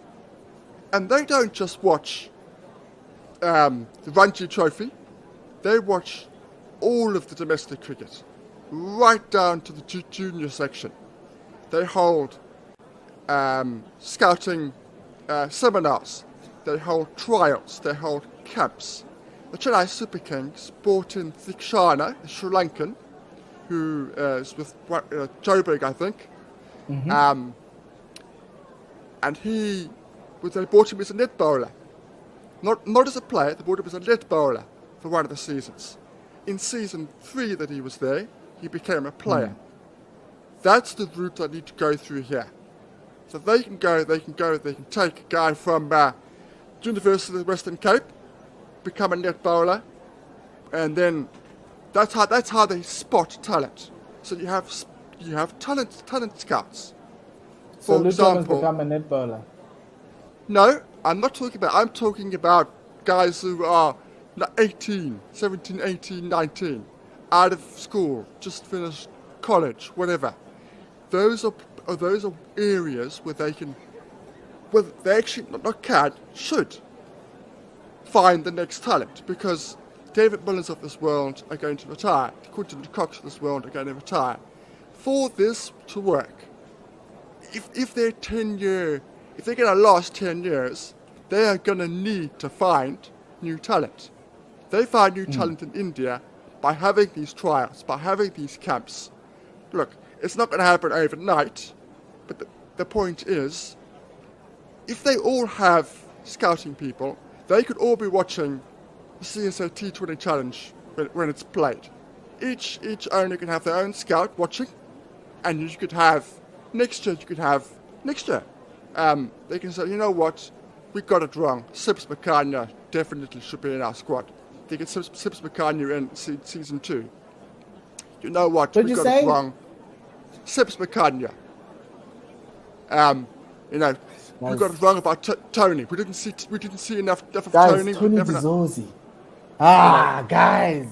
So, the point is, the money is there.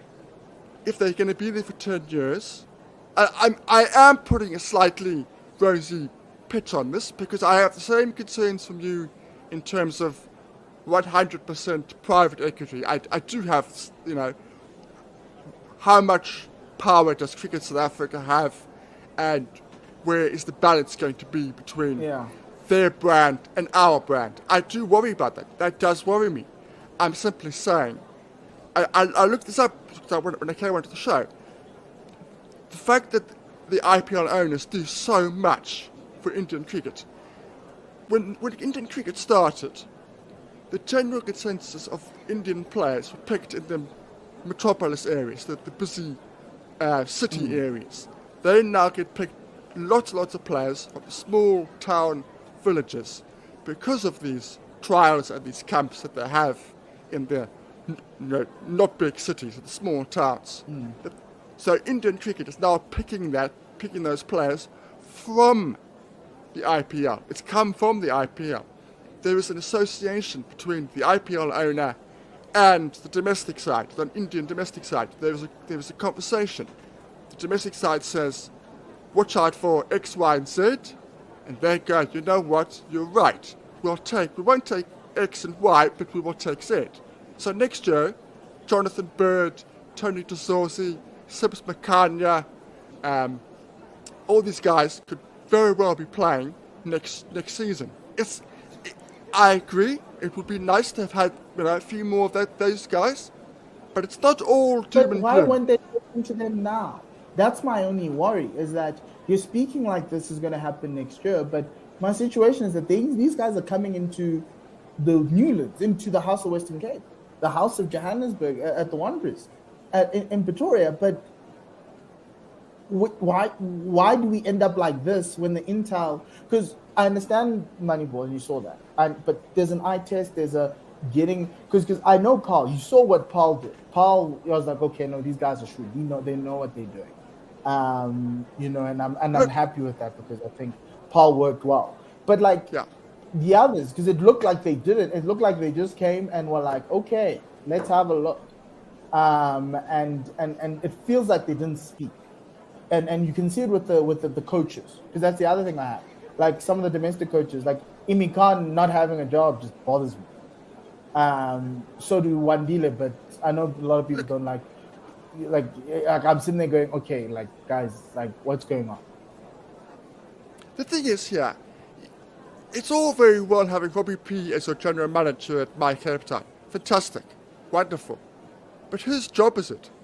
It's on the block. Simon Cottage. Simon Cottage is going to pick players he knows and he trusts. He does not know or trust Delana Purhita or Imran Marak or Sibs Makanya. He doesn't know that. Now, I can't sit there and say, you know what, he should know. He should know better. But there's a reason why this is. Because our players are not getting the exposure and haven't had the exposure for years now that they deserve.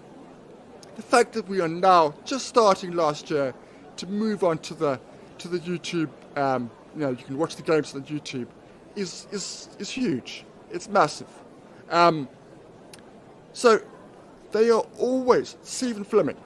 It's wonderful Stephen Fleming can talk to his South African guys there, but it's his name on the block. It's his responsibility. He wants to win.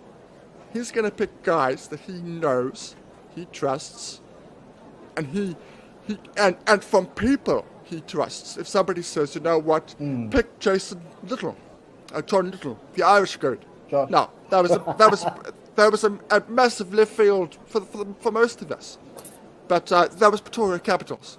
Again, yeah, but I get you. Tim, let's move on. I think we've taken 34 minutes. Let's go on to the squads, because I think that feeds my juices. So having a look at the squads that are up, let me just move the banner so everybody can see. Let's go through each team. So the Joburg Super Kings, they got Faf, who is pre-bought, Joe Kitsia pre-bought, Romario Shepard, Mahesh Tikshana, Harry Brook got a call-up, Janman Malan, Reza Hendricks, Cal Verena, George Garton, Alzari Joseph, Leas Deploy, Lewis Gregory, Lazard Williams, I like that one a lot. Nondre Berger. I have Lucas with Pamela flashbacks here. Donovan Ferreira, Malusi Sabato, Caleb Seleka. What do you think? I think this is the team that's going to win this tournament. I like the Donovan Ferreira pick. Really, really did. There was drama around him, but guys, I don't understand why they didn't have mathematicians, but it speaks to how they made the selections anyway. I think this is the team. You've got Yanaman, you've got Riza, who are MSL top run scorers. You've You've got Faf at 3. You've got Harry Brook there at 4. You've got Donovan Ferreira at 5. You've got Carl Verheyen at 6. That top 6, to me, says you can win this. The bowling side, not so much, but I like Lazard, and I think he's on these wickets is going to be really good. I like Alzari. I think he's going to be quite cool. They should play Caleb Seleka to start and Tikshana together. But what do you make of the Super King side? Very strong batting. I have to agree that it probably is the strongest batting unit of all of them. My worry is the bowling. I'm not going to lie. Joseph, injury-prone Berger, Coetzee, we know the talent is there, but he's very erratic. That's another thing. I'm like, guys, it's not time for potential. Exactly. I don't rate Lewis Gregory. I mean, I rate a lot of these county guys. Lewis Gregory is not one of them. I know why he was picked. He does a bit of both, but I don't rate him. So while the batting can get you 200 plus easy, I'm a little bit worried about the bowling. Romario Shepherd again. Romario Shepherd hits the ball a long way, but he is erratic. Okay, cool. Next team. Pretoria Capitals. That's the team, if I ever told you, I said earlier there's a team that can field the all-white team. This is it. Yeah, I'm being spicy. Anrich Nokia was pre-bought. Miguel Pretorius was pre-bought. Riley Rousseau, that was, I think, really good catch from them. Phil Salt, I like. Wayne Parnell, Josh Little, side-eyeing a little bit there. Sean von Berg, very happy for Sean to get a gig. I think you need an attacking spinner, and they've got Adil Rashid. Can't wait for the spin twins of Adil and Sean, but yeah. Cameron Delport's a really, really good steal, Tim. Will Jacks, Janice DeBrain, Marco Murray, that's another side eye. Jimmy Neesham, another side eye. Kusal Mendes, another side eye. Darren de Pavillon, well done. Shane Dadswell, really happy at that price. Really, I thought he'd go for more, but it was at the end. And the final side eye of them all, Ethan Bosch. Yeah, what do you make of this team? I think they just had a tough draft. I think this is a good one. I think this is probably my second favorite in terms of balance. Yeah, I do. Of course, it's easy. It's easy in hindsight to say after what Michael Pretorius went through in the last 24 hours, getting smacked around with the park. But I do like that setup. I'm not going to lie. I think Jimmy and Wayne Parnell could do a lot of damage with bat and ball. Will Jacks, a lot of our viewers and listeners won't know Will Jacks. Will Jacks, boys. Will Jacks is going to be playing for England very, very soon. I mark my words. Within 6 months, he's going to be playing for England. That ball smacks the ball. Will Jacks is like a young version of Cameron Delport. That's essentially what he is. But Cameron's ceiling was never Proteas, though. Hey? A young version of Cameron Delport with a higher ceiling. Say that. Exactly. Yes. Yeah. Okay. Yeah. Cool. Yeah, but those last two picks, okay, I like Shane Dazzle, but Ethan Bosch, guys, like, what were we? I know he can do a bit of both, but... And they had money left. Yeah. Look, I think they can get a really... I think they can get a really good 12 there. A really good 12. But then you're right, after that does look a little bit... You're banking on Van Berg and Rashid to being fit throughout. If they can be fit throughout, play together, and work a good combination... Yeah, they'll be dangerous. Then it can be really dangerous. Yeah. Next team is the Durban Super Giants. Everyone was talking about how Lance was having a tough day, but let's go through his team. They pre-bought 5 players: Quentin de Kock, Jason Holder, Reece Topley, Kyle Mayers, Mudimu, Prenellan Subrian, who I liked. Dwayne Pretorius was there. This is the land of all-rounders, everyone. Dwayne Pretorius, Hanno Klassen, Kimo Paul, Keshav Maharaj, Carl Abbott at 175k, which is good. Junior Dala was my surprise. Dilshan Madushanka, Johnson Charles, Matthew Brietzke, Christian Jonker, Simon Harmon, Vian Mulder. Those 3 picks, that Brietzke, Jonker, Harmer axis, maybe even with Johnson Charles. is probably what saved him that draft. Dude, there's so many things wrong with this team, honestly. When we were discussing the Bavuma thing, it's the Durban Superchargers, and you can't find a place for Bavuma in this squad. Yeah. No, man, this is rubbish. This is a rubbish squad. I feel Timmy sorry. Never for called Quinton something de Kock. rubbish before, but wow. Quinton de Kock has just gonna found have to score, form, like, and he lots has to of go, runs. yeah. Oh my word. I mean, I'm sorry. I love Harmer, but no, Harmer's not a T20 cricketer. You know, again, he wasn't expensive, so that played a part. Kyle Abbott, no. Kyle Abbott, fantastic full-day bowler, 50 over, T20. If he goes for 20 in his first two, then he's finished. He's not coming back. But they've got Kesh. I don't think Simon will play, but I think it'll be Keshav and Prenelin. I think it will be, but still, I mean, you could have gone elsewhere. I've already seen Johnson Charles, 33 years old. I get why he was picked. The stats say that, but I wouldn't have gone down that road. Kemo Paul, yeah, he's okay. As you say, this is the all-rounder. I look at Kemo Paul and I'm like, Andile could have been there, guys. Like this is the all-rounder heaven, but with no actual. It's like there's no base here at all. It's just pick a whole bunch of players and hope they come good. Yeah, and I noticed that they only had 4 frontline batters, and I thought they would go for a batter. That last one, the Vian Mulder one, bothered me. It was straight after Andile. And he went for 1 for 9. And I was there going, guys, I see Vian had a great summer. I get it. Leicestershire. But against his own peers, he's unproven. He's unproven. He is that one guy. Like Delano Potgieter made the Lions side when all the Proteas were there, and Vian had to sit out on the bench. Yeah, and I know he's improved, and I know he's better. But guys, we can't be picking on potential in this tournament, surely.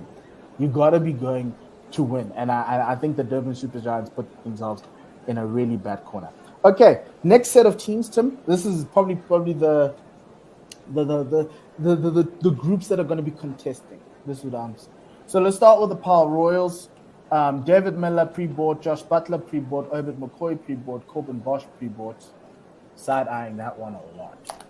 Lungi Ngidi went for 3.4. I love that. Tabray Shamsi, Jason Roy, Dane Villas, Bjorn Fortuin, Mitch van Buren, Vian Lubbe, Fariska Adams, Imran Manak, Evan Jones, Ramon Simmons, Owen Morgan, and Cody Yusuf.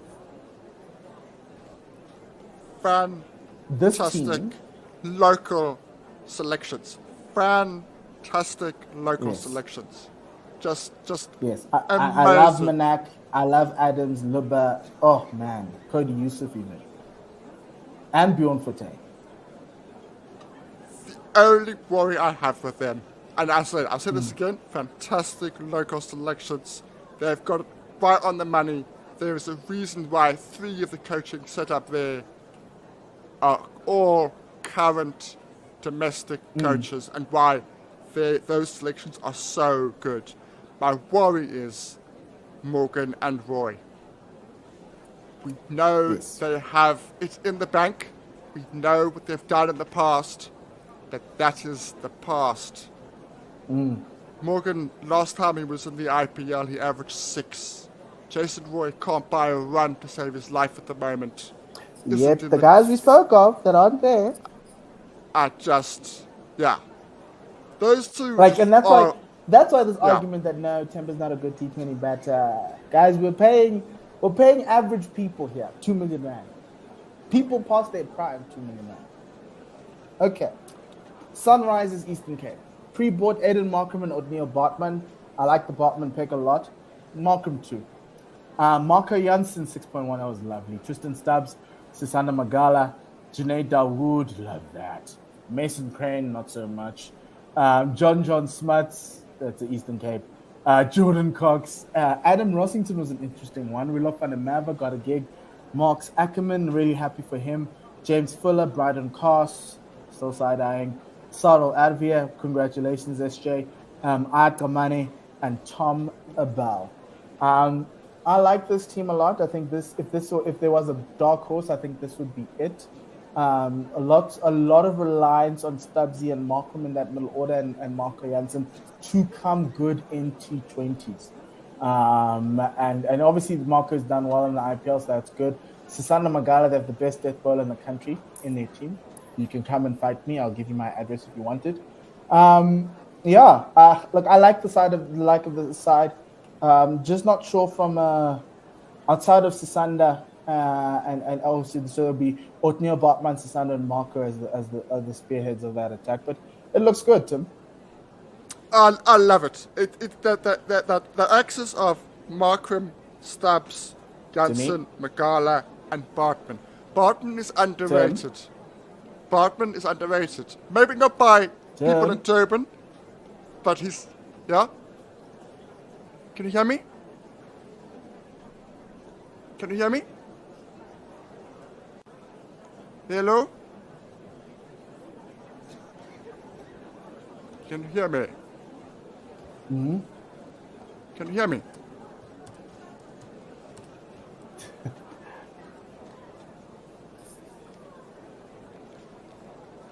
Tim, just carry on. Can you hear me? Hello? Okay.